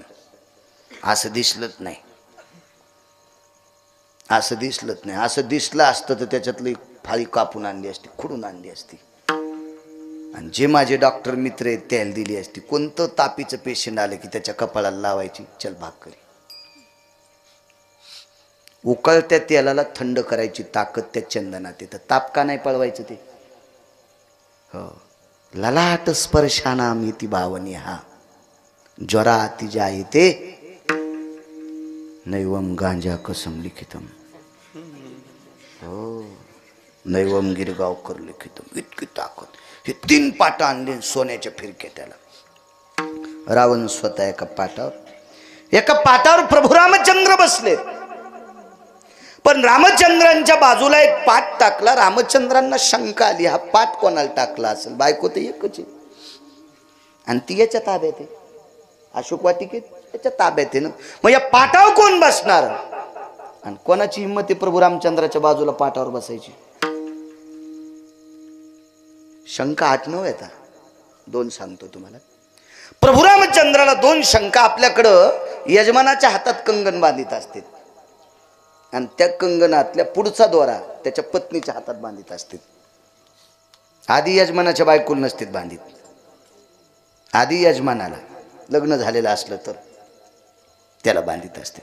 मला वाटतं लग्नाच्या बाबतीत पण असंच आहे. मंडपात जाऊस तर नवरदेवाच्याच कपाळाला बाशिंग असते. अंकल तुमचं बी असंच झालं असेल ना? विकासराव, मी होतो ना तुमच्या लग्नाला, असंच झालं. मग नवरदेवाचं सोडून नवरीला देते. आधी नवरदेवालाच असते. रामचंद्राच्या हातात कंगन बांधून अर्ध कंगन हातावर ठेवलं आणि पाठ बाजूला. तर प्रभू रामचंद्राने विचार केला, हे अर्ध कंगन तर पत्नीला असते, पण याला काही प्रश्न करावा आणि याला राग आला ते निघून जाचो, आणि मग कोण शिवजीची पूजा करील? काहीच नाही बोलले. तरी पण आता चंदन तिलकंज महत्पुण्यम पवित्र पापनाशनाः अक्षदंज महत्पुण्यम पवित्र पापनाशनाः असे मंत्र वगैरे. यजमानस्तो ललाटम प्रपटले, असा सुंदरसे मंत्रोच्चार असतो तो. मी म्हणत नाही आता, पण कार्डावर असल्यामुळे ते डिलीट होत नाही ना. 27 वर्षापूर्वी करत होतो, 27-28 वर्षापूर्वी. आता नाही. मेमरी कार्ड चांगलं दिले मालकानं, डिलीट होत नाही ते. आणि मग रावण उठले. आता रावणाला आरतूर बोलायचं नाही. आज रावण लय धोरणात आहे. आज रावण लय धोरणात आहे. नाही तर मेरी याच रावणाला रावणे पण म्हणत असतो. आज नाही, आज धोरणात आहे रावण. शहाण्या शेतकऱ्यानं बैलाला चाबूक त्याच दिवशी उभा राहावा. एक तर दांडीवर पडावा, त्याला आत पडणं म्हणते, नाही तर बाहेर पडावं त्याला शिवळावर पडणं म्हणते, नाही तर उरफाटून घेणं म्हणते, नाही तर बसणं म्हणते. तवा शेतकऱ्यानं चाबूक खाण्याचा दिगंबर दादा. पण बैल जर असा दोरीत चलत असेल तर चापकाला हातच लावायचा नाही. तरी माणसं पाहिल्यावर घातलं दुसऱ्याच्या हळदीत. काही लय नाद असतो. चांगलं घोडं चलू लागलो, मस्त 3ऱ्या चालीत घोड टाक टाक टाक टाक टाक टाक टाक टाक टाक घोडं, आणि पुढं चौकात माणसं दिसले की यानं टाच आणली, गेलं घोडं बाराशीत. हे खालीन घोडं वरून. आणि मग घोड्याला म्हणलं तुम्हाला कवाच पाडीत नव्हता ना आज काऊन पाडलं? ते म्हणजे तुम्ही कवा टाचा हानीत नव्हते ना आज काऊन हाणले? मी चांगलं चलू लागलो ना, काऊन टाचा हाणल्या? आज रावून धोरणात आहे ना, त्याच्यामुळे आपण बी त्याला कशाला टाचा हाणायच्या? धोरणात आहे रावण. रावण उठले, घरी आले.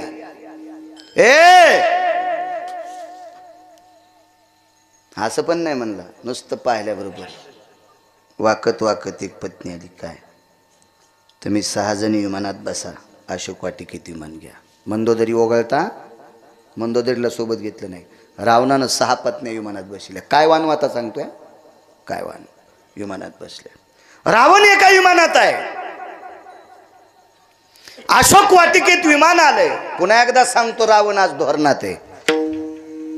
बाबाजी रावणानं सीतेकडे पाहिलं नाही, मान खाली घातली. कारण आज यजमानाची पत्नी आहे सीता, यजमानाची पत्नी. काय आदर आहे महाराज. मान खाली घातली. आणि पत्नीला रस्त्यानं सांगितलं होतं घरून निघतानाच असं असं सांगा. रावणाच्या साही पत्न्या विमानातनं खाली उतरल्या आणि सांगितलं, सीते तुझे प्राणनाथ प्राणवल्लभ, तुझ्या ललाटीचे मालक, तुझे पती परमेश्वर मर्यादा पुरुषोत्तम रामचंद्र, काही अंतरावर भगवान शिवजीची स्थापना आहे आणि तिथे पूजा चालू आहे.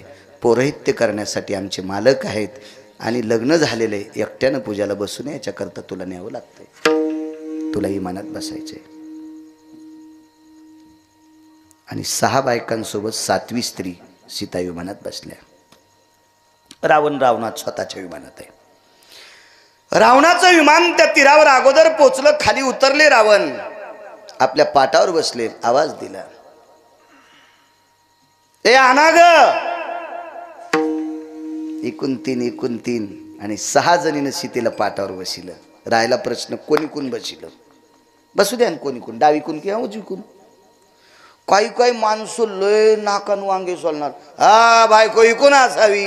अरे तू काल परमार्थात आला सुंबळ्या, तू आता जवळून गेला तर ढवळ्या कोंबड्यासारखा वास आला तू ह्या अंगाचा. तो दात पडल्यावर चावणं गेल्यावर माळ घातलीस आणि तू आम्हाला शिकितोय काय. कोणाला महाराज पहिल्यासारखे राहिलेच नाही काय, शेपटी आल्यात का त्याला. तू तरी कुठं पहिल्यासारखा आहेस. तू आता धोरणात आलास, सगळं वाजले.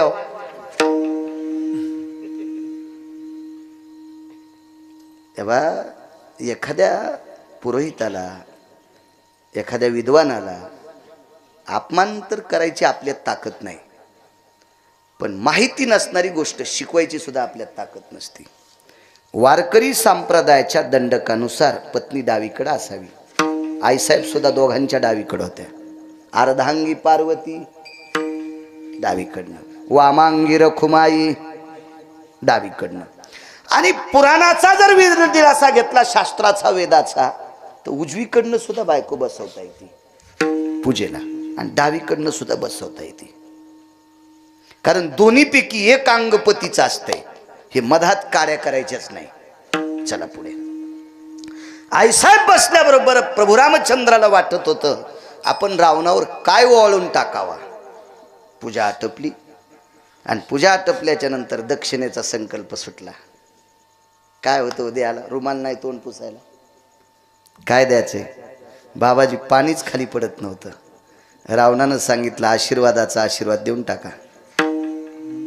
तुमचा जो संकल्प आहे का त्याच्यात आशीर्वाद देऊन टाका. तर प्रभू रामचंद्राने विचार केला, याला मारण्यासाठी शिवजीचं बळ मागून घेतलंय, याच्यासाठी शिवजीची इतकी आटोकाट भक्ती आहे आणि याला देऊच काय. आणि ज्या शिवजीची स्थापना केली त्या शिवजीनं 7 कोटी घराचं गाव सोन्याचं दिलंय आणि आपण काय द्यावा. बरं जंगलात येत आपण. रावणानं सांगितलं ज्याचा यजमान जंगलात आहे तिथं पुरोहितानं त्याला काही मागायचं नसते, काय मागायचं नसते, काय मागायचं नसते. ठीक आहे, सुटला संकल्प. पण पत्रकार लय भयानक बोलणारे असते. पत्रकार काय प्रश्न करतील काय सांगताच याचं नाही. मी त्या काळातले सांगायला, आताच्या मला काय घे नाही, आपल्याला काही ज्ञान नाही त्याचं. पण त्या काळातली सर्वात 1 नंबरचं पत्रकार कोर असेल तर श्रुती नावाची पत्रकार होती. आणि या श्रुती नावाच्या पत्रकारानं प्रश्न केला, लंकेश आतापर्यंत जे जे पौरोहित्य केलं तिथून दक्षिणा घेतली, इथून दक्षिणा का घेतली नाही. रावणानं सांगितलं, श्रुती माते पैशाची मालकीन लक्ष्मी ज्याची पत्नी आहे, अशा लक्ष्मीचा पती ज्याचा यजमान आहे, त्याला मागायची काय गरज आहे. त्याला मागायची काय गरज आहे. श्रुती शांत. श्रुतीनं तिथून विमान काढलं, समुद्राच्या तीरावर विमान आला आणि प्रभू रामचंद्राला प्रश्न केला, जगदानंद कंद जगतपती रावण कशाच्या बळावर आणला? प्रभू रामचंद्र म्हणले आपल्या बळावर रावण येत नव्हता. बायको देत नव्हता तर येत होता का? बायको देत नाही तर येतो का देव? आपल्या बळावर नाही. विमान अशोक वाटिकेत गेलं. सीता वापस नेली बरं पुन्हा. दिले रे गेली ते. त्यानं वापस नेली. प्रभू रामचंद्राला वाटलं आता पूजेला आणलं आपल्यालाच देतं का? तर रक्तपात करायचं कामच नव्हतं. गुरुवारी त्यानं पुन्हा वापस नेली सीता. अशोक वाटिकेत नेऊन ठेवली. श्रुतीचं विमान पुन्हा तिथं. आई साहेब बोल माय. रावण कशाच्या बळावर आणला? तिने सांगितलं मला काही माहित नाही. मला त्याच्याच पत्न्या न्यायला आल्या. मी पूजा केली. त्याच्याच पत्नीने पुन्हा इथं आणून डांबून ठेवले राक्षसनीच्या दाताचा वास घेत. त्या राक्षसनी का पेढा खात होत्या, का बासुंदी खात होत्या, का त्या घी चावल खात होत्या? त्या राक्षसनी झोपी गेल्याच्या नंतर असे तोंड इचकून झोपायच्या तर त्याच्या खिंडीतलं मांस खाऊ खाऊ उंदर बोकेवानी झालते. त्याच्या थोतरायचा वास किती येत असेल. आणि अशा राक्षसनीच्या वासात मला डबल आणून ठेवले. आणि माझ्यासाठी रावण कशाला येतो? विमान पुन्हा लंकेत. लंकेश रावण म्हणला आलो. पत्रकार बोला. श्रुतीमाते बोला. मर्यादा पुरुषोत्तम रामचंद्रांची फौज पाहून, मर्यादा पुरुषोत्तम रामचंद्राची शक्ती पाहून मरणाच्या भीतीनं तुम्ही रामचंद्रांचं पौरोहित्य करण्यासाठी गेलात. तोंड सांभाळून बोल म्हणे श्रुती. जीव गेला तरी हरकत नाही पण रामाला भेट नाही. गेलो होतं ते रामा करता गेलो नाही. दुसरा प्रश्न केला जयस्वाल. लंकेश 80,000 पत्न्या आहेत तुम्हाला, पण सीतेच्या सौंदर्याचा मोह सुटलेला दिसत नाही.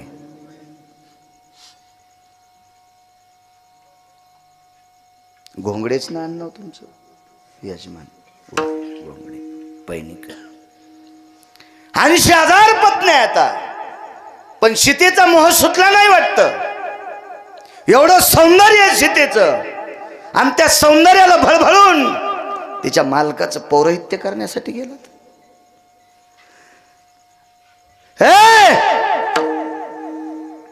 माझ्या पत्नीच्या पायाला चिटकलेल्या मातीच्या कणा इतकं पण सौंदर्य सीतेकडे नाही. असं गिरगावचा बाळू इचकीत नाही. पुराण सांगते पुराण.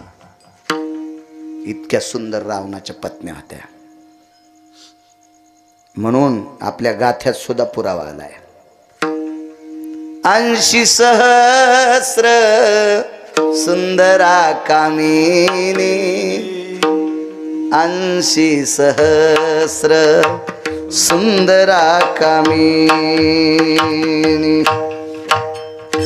क्या बात है.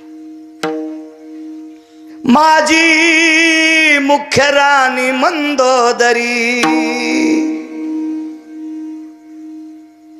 80,000 बायका सुंदर आहेत.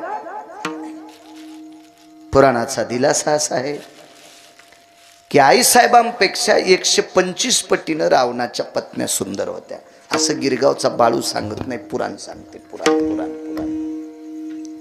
ज्याला हे पाहायला भेटलं नाही का ते म्हणत असेल हे कशात असेल. तू वाची जाय ना, तू वाचव ना, सापडेव ना. दुसरं सापडेव सापडेव तुला सापडल, कशात तरी सापडल, पण वाचित राह. एका बाईनं पुऱ्या केल्या. पुऱ्या केल्या. तर पुऱ्या केल्याच्या नंतर 7 दिवस भागवताला होतं. तर ते बाई म्हणली काल कोणाकडे होतात? उद्या आमच्याकडे. काय केलं त्या बाईने? म्हणलं किरण पुरी.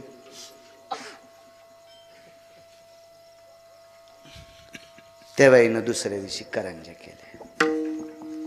आमच्या समचे म्हणले बाईनं करंजा केल्या. म्हणलं गव्हाच्याच नाही ह्याचा काय विषय? तिसऱ्या बाईनं पुरणपोळ्या केल्या. गव्हाच्याच मध्ये.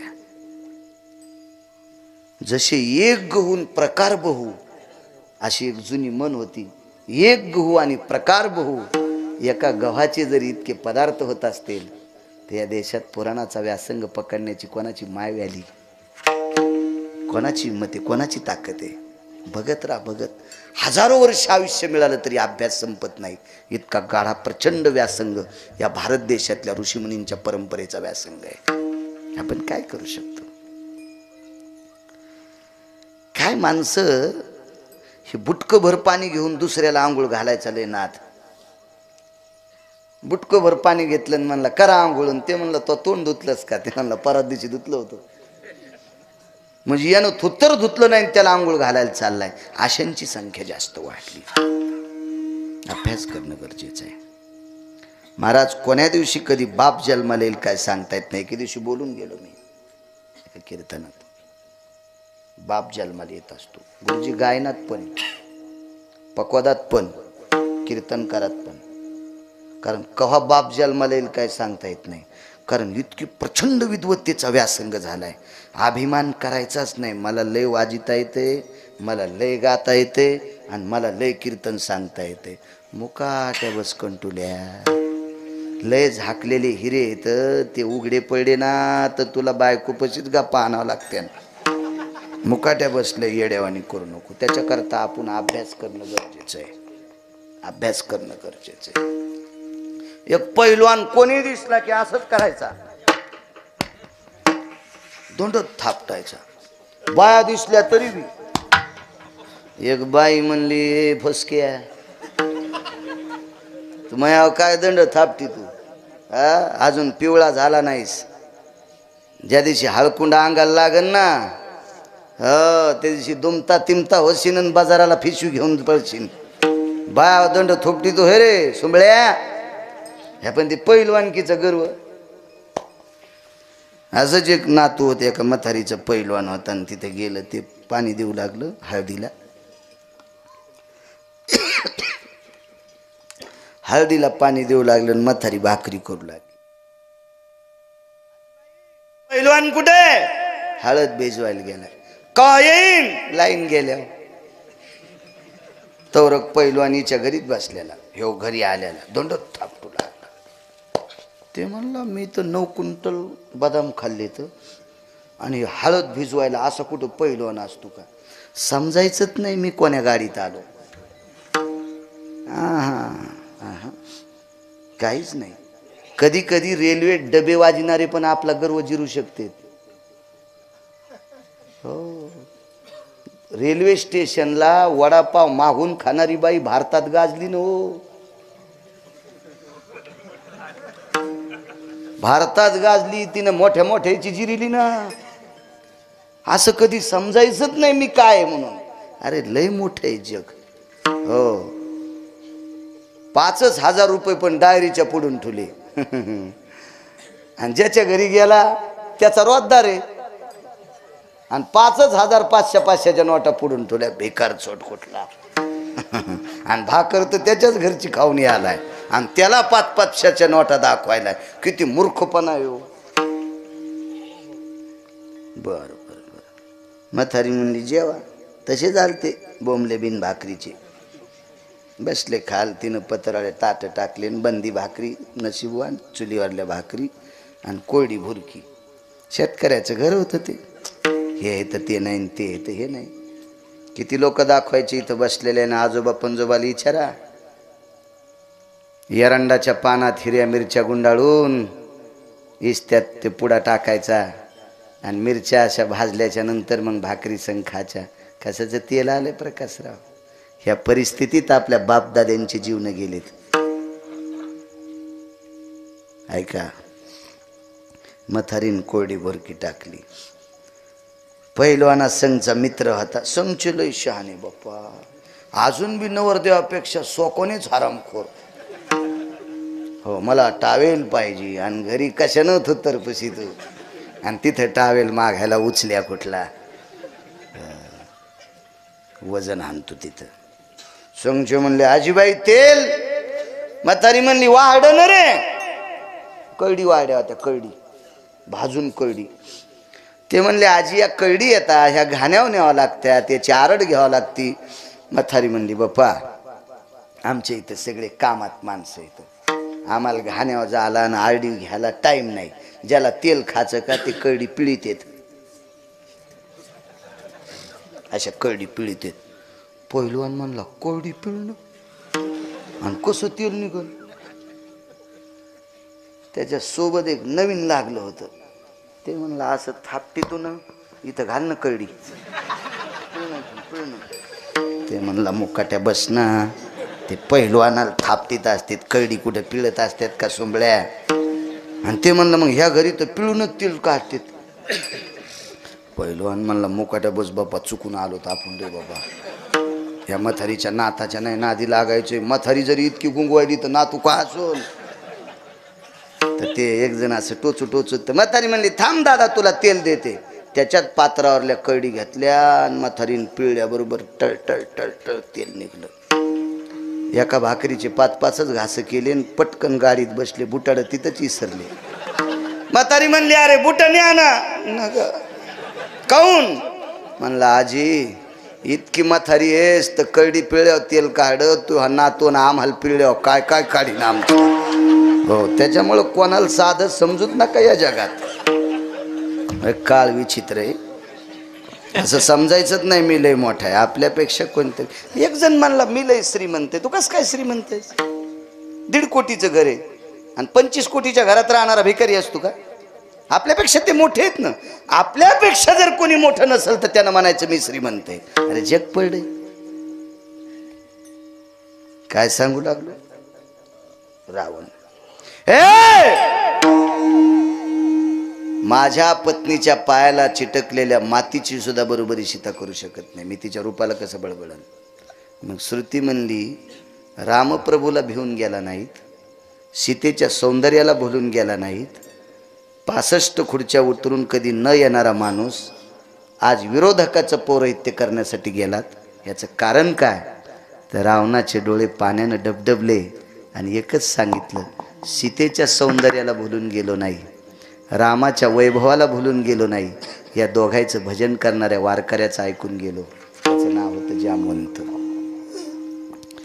महाराज लंकेचा राजा रावण भजन करणाऱ्या जामवंत म्हणजे अस्वल, अस्वलाच्या कुळात ऋषाच्या कुळात जन्माला आलेल्या वारकऱ्याचा शब्द मोडू नये याच्याकरता रावण पूजेला गेला. म्हणून मालक पहिल्याकडे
भजन करणाऱ्याची ताकद इतकी मोठी आहे.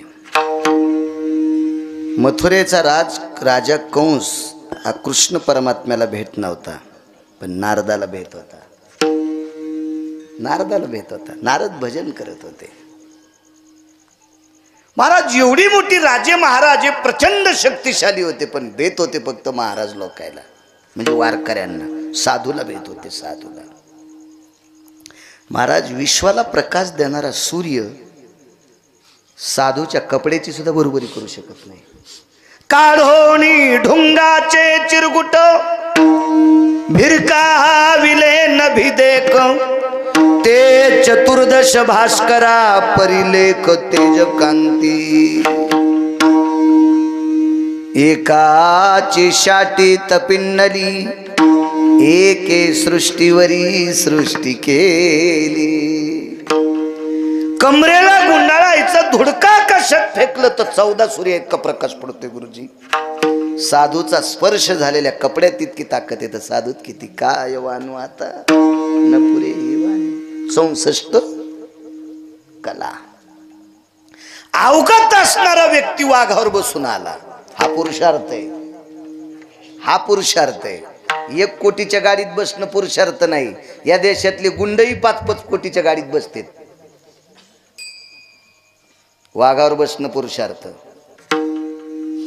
सापाचा चाबूक धरणं पुरुषार्थ. महाराज हिंस्राला अवगत करणं याला पुरुषार्थ म्हणायचं. काड्या काय असते अन्न मान धन येतो प्रारब्ध आधी. कठाळे कोणाची मका खात असते कुठं ते पेरली कोणाचे कंस खात असते त्याला कठाळे म्हणत असते. पुरुषार्थ साधूच आहे. वाघावर बसून महात्मा आला 64. अहो सोनं 60 पद्धतीनं चोराव. चण्याला चने नाव कधी प्राप्त झालं माहिती का तुम्हाला?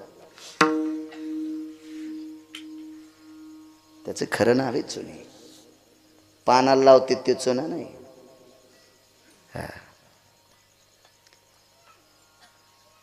मेयाम चुन्याची निराशी हस्ता स्वर्णाचे निराशी मग द्रव्याची नाशी हेम पावे. 1 तोळ्याच्या सोन्याच्या 2 अंगठ्या घालायच्या. शेअर घ्यायचा. अश्विनी ट्रेडिंग कंपनीवर जायचं शेनगावला आणि 50 क्विंटल चणे शेरानं मोजायचे. 2 तोळ्याच्या अंगठीतलं 1-1 ग्राम जर सोनं नाही कमी झालं तर पुन्हा गिरगावकर कीर्तन करणार नाही. तेजाबाला न भेटणार सोनं हरभऱ्याच्या आंबीला भेटते. हरभऱ्याच्या आंबीला भेटते. काय शिस्त आहे हो. काय ताकद आहे या वनस्पतीत भारतातल्या. काय शास्त्र आहे ताकद. 60 पद्धतीनं चौर्य करमायम हे मायो अलंकारास्थित मंडितम एकम कला विरजिताया. एक कला आहे 60. ह्या 64 कला चांगदेवाला प्राप्त होत्या. गुरुवर्य त्याला एक कला अशी होती. त्यानं मृत व्यक्तीला बघता पाहिलं की त्याच्यातलं एक उठून बसत होतं. दक्षिणाधिपतयम चक्षुयाम नाशायाम आत्मा सजायते नाम आहावरतो आत्मानाम. इतकी दृष्टी ताकद त्या चांगदेवाच्या. वाघ बसायला वाघ केली नाही फिरली. हो तिला इतकं बुंडूल लाईन इथं अडकीन तुंतुन्या. हो मांडीला खडा पाडा ती केली आदळू. हो खिशात ठोई ना सुंबळ्या इथं अडकवायला ती अशी कुत्र्याच्या जिबीवानी. काय करतील काय म्हणून. एक जणांनी धोत्राव इन केली. सारे कुत्रे भुकू लागले त्याला. तेव्हा बघा कुत्रे म्हणलं तसं नसतंय. धोत्राव इन करीत नसतील. नाही म्हणलं आता पैसे आलेत. तसं असतं की येड्या काही नसतील करीत सोंग. वाघावर बसणं हा पुरुषार्थ आहे. महाराज आपली लोक विमानात बसली ह्या टपऱ्या नाही. मी त्या दिवशी बोलून गेलो. तुझं चित्र कुटीहून येऊनी मार्गी उद्धरिले शिमुनी शरभंगू जाता विमानी म्या प्रार्थोनी पुसिले. म्यारे प्रार्थोनी पुसिले. लावर चित्र सशे धरणाराची पोरगी विमान थांबवलं शरभंगू जाता विमानी म्या प्रार्थोनी पुशिले विमानात बसत होते विमान काय पुरुषार्थ आहे लोकांचा आपल्या मागच्या लोकांचा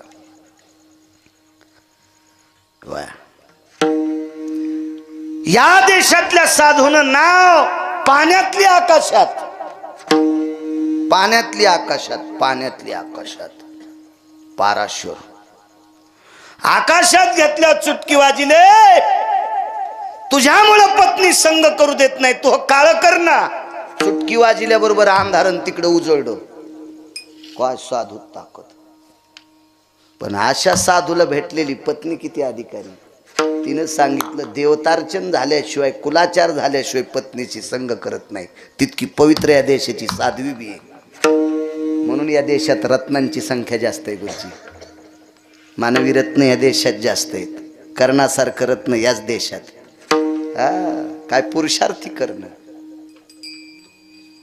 कर्णाला रथावर एक सर्प गेला विकास टाइम झाला राव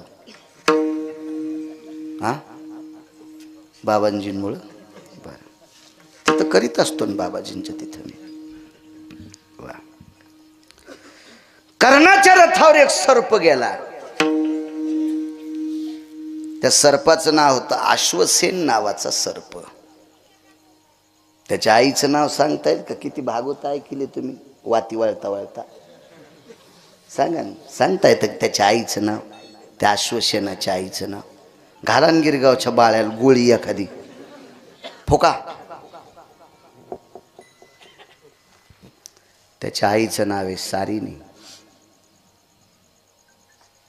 त्याच्या मावशीचं नाव सांगता येते मायच पता नाही तर मावशी कोण्या झाडाची कोण तिचं नाव आहे संगिनी सारिणी आणि संगिनी सख्या बहिणी हवन चालू होतं बाबा आणि हवनापासून सारिणी आणि संगिनी चालल्या अर्जुनानं दोन्ही आशा उचलल्या आणि फेकल्याबरोबर सारिणी नावाची सर्पिण यज्ञात पडली पण यज्ञात पडता पडता गर्भ खाली पडला त्याच्यात अश्वसेन नावाचा पुत्र जन्माला आला आणि माय जळता जळता पाहिली माय जळता जळता पाहिली आपली माय यानं मारली रे याचा कधी बदला घेऊ आणि तो बदला घेण्यासाठी युद्धात अर्जुनाला डसायला जावा पण अर्जुनाच्या रथाला अग्नी होता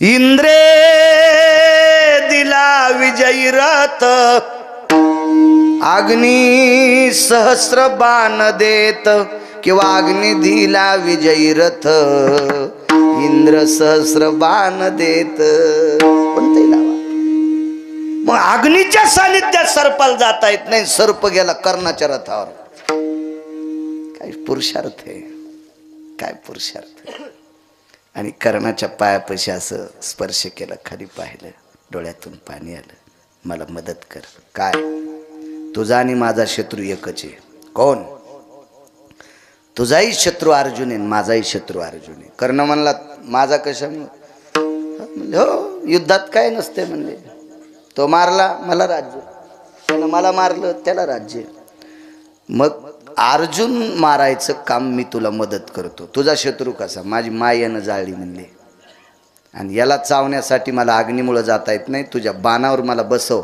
आणि तू बाण मार एका सेकंदात अर्जुनाला चावतो कापरासारखा अर्जुन जळाला पाहिजे सरप धरला आणि फेकाडून द्याला मूर्ख कुठला माझ्यासारख्या पुरुषार्थी करणारा तुझ्यासारख्या पांचटाची मदत घेऊन जय प्राप्त धिक्कार असो म्हणला अशा सुराचा त्याला कर्ण म्हणतात आणि म्हणून हा कर्ण मृत्यू पावल्यावर पंढरपुरातला मालक रडत होता आणि अर्जुन हसत होता अर्जुनाला पत्ताच नव्हता कर्ण किती पुरुषार्थी काय काय वैभव आहे लोकांचं जर त्या अश्वसेन सर्पाची मदत घेतली असती ना गुरुजी तर अर्जुन कधीच जळाला असता कधीच नाही इतके पुरुषार्थी लोक आहेत आणि अशा पुरुषार्थांना जन्म देणार आहे तुम्ही आहात राज्य राणी व संपत्ती पाराशरांची बायको इतकी विद्वान देव कर्म झाल्याशिवाय पत्नीशी संग करता येत नाही काय पुरुषार्थ असेल स्त्रीत्वाचा हा पुरुषार्थ वाघावर बसून चांगदेव राहिले दादानी पाहिलं, ज्ञानदेव जी दादा आपण कशावर जायचं, विचारच बसून जाऊ. भिंतीला हात लावला. दिगंबर दादा भिंत चलत नसती आणि चलली बी नाही, भिंत चालवली. ज्ञानियाचे भेटा देवो रे, ज्ञानियाचे भेटा देवो रे, ज्ञानियाचे भेटा देवो रे, ज्ञानियाचे भेटा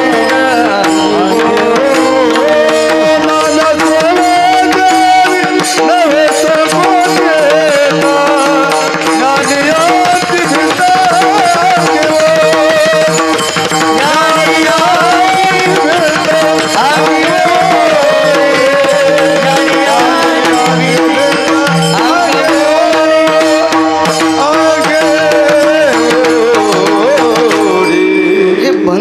बोलतेत महाराज. ज्ञानोबाराय भिंत कशी चलिते, तुला कोण म्हणलं चली? भिंत नाही चालली, भिंतीला चालवलंय. ज्ञानोबारायन भिंतीला स्पर्श केलं. माय योग्याच्या भेटीला जायचं ग, साधूच्या भेटीला जायचंय ग. वाघावर बसून आलेला पुरुषार्थी साधू आहे ग. त्या साधूचा काय पुरुषार्थ आहे आणि त्या साधूला भेटण्यासाठी जायचंय. चल ना ग. चल म्हणल्याच्या नंतर एका साधूचा शब्द खोटा होऊ नये म्हणून पंढरपुरातल्या मालकांनी शर्ट काढलं. ज्ञान याची भिंत अंगी ओढी आणि भिंतीला पाठ लावली आणि पंढरपुरातल्या मालकानं भिंत ओढली. हा वारकऱ्यांचा पुरुषार्थ आहे. काय वानू आता न पुरी वाणी. गुरुवर्य पूज्य श्री धर्मानाम पवित्रो धर्मसन्यासो पवित्र गुरुवर्य सद्गुरु आत्मानंद स्वामीजी या ठिकाणी आलेले, त्यांच्या चरणी नतमस्तक होतो. लक्ष्मण महाराज आहेत, विठ्ठल महाराज आहेत, मृदंगाचार्य, आदरणीय बापू गायन क्षेत्रातलं तज्ज्ञरत्न, आदरणीय शंकर महाराज तज्ज्ञरत्न, आदरणीय अण्णा, आदरणीय हे महाराज आपले नवनाथ महाराज आणि जुनं व्यक्तिमत्व. आज जशी एक गोडसा पुरावा दिला, एका जनार्दनी वैष्णव शिरोमणी महादेव, तसे आदरणीय दिगंबर महाराजांचे मित्र स्वर्गीय काशीराम बुवांनी एक पुरावा दिलता. चक्रा मारके धरणी फोडी. इथंच लाखा जोर में पांडव बैठे गुप्ता आग लगाई. याच ठिकाणी मला वाटतं फक्त कीर्तनाचं तोंड इकडं होतं त्यावेळेला, आता इकडे केलेले. इथंच पुरावा दिलता. आदरणीय दिगंबर महाराज असतील. इथल्या आयोजनाच्या बऱ्यापैकी सप्ताहाच्या नियोजनामध्ये आमचे शेळके महाराज आहेत, नामदेवबुवा, त्यांनाही धन्यवाद. विनेकरी बाबा, साऊंड सिस्टीमवाले, कॅमेऱ्यावाले, देव तुमचंही भलं करो. पंचकृषीतून आलेले श्रोतावर्ग, आजचे यजमान आदरणीय श्री भगवानराव शंकरराव घोंगडे पहिनीकर, त्यांचे सुपुत्र, काय नाव तुमचं? विकास भगवानराव घोंगडे पहिनीकर.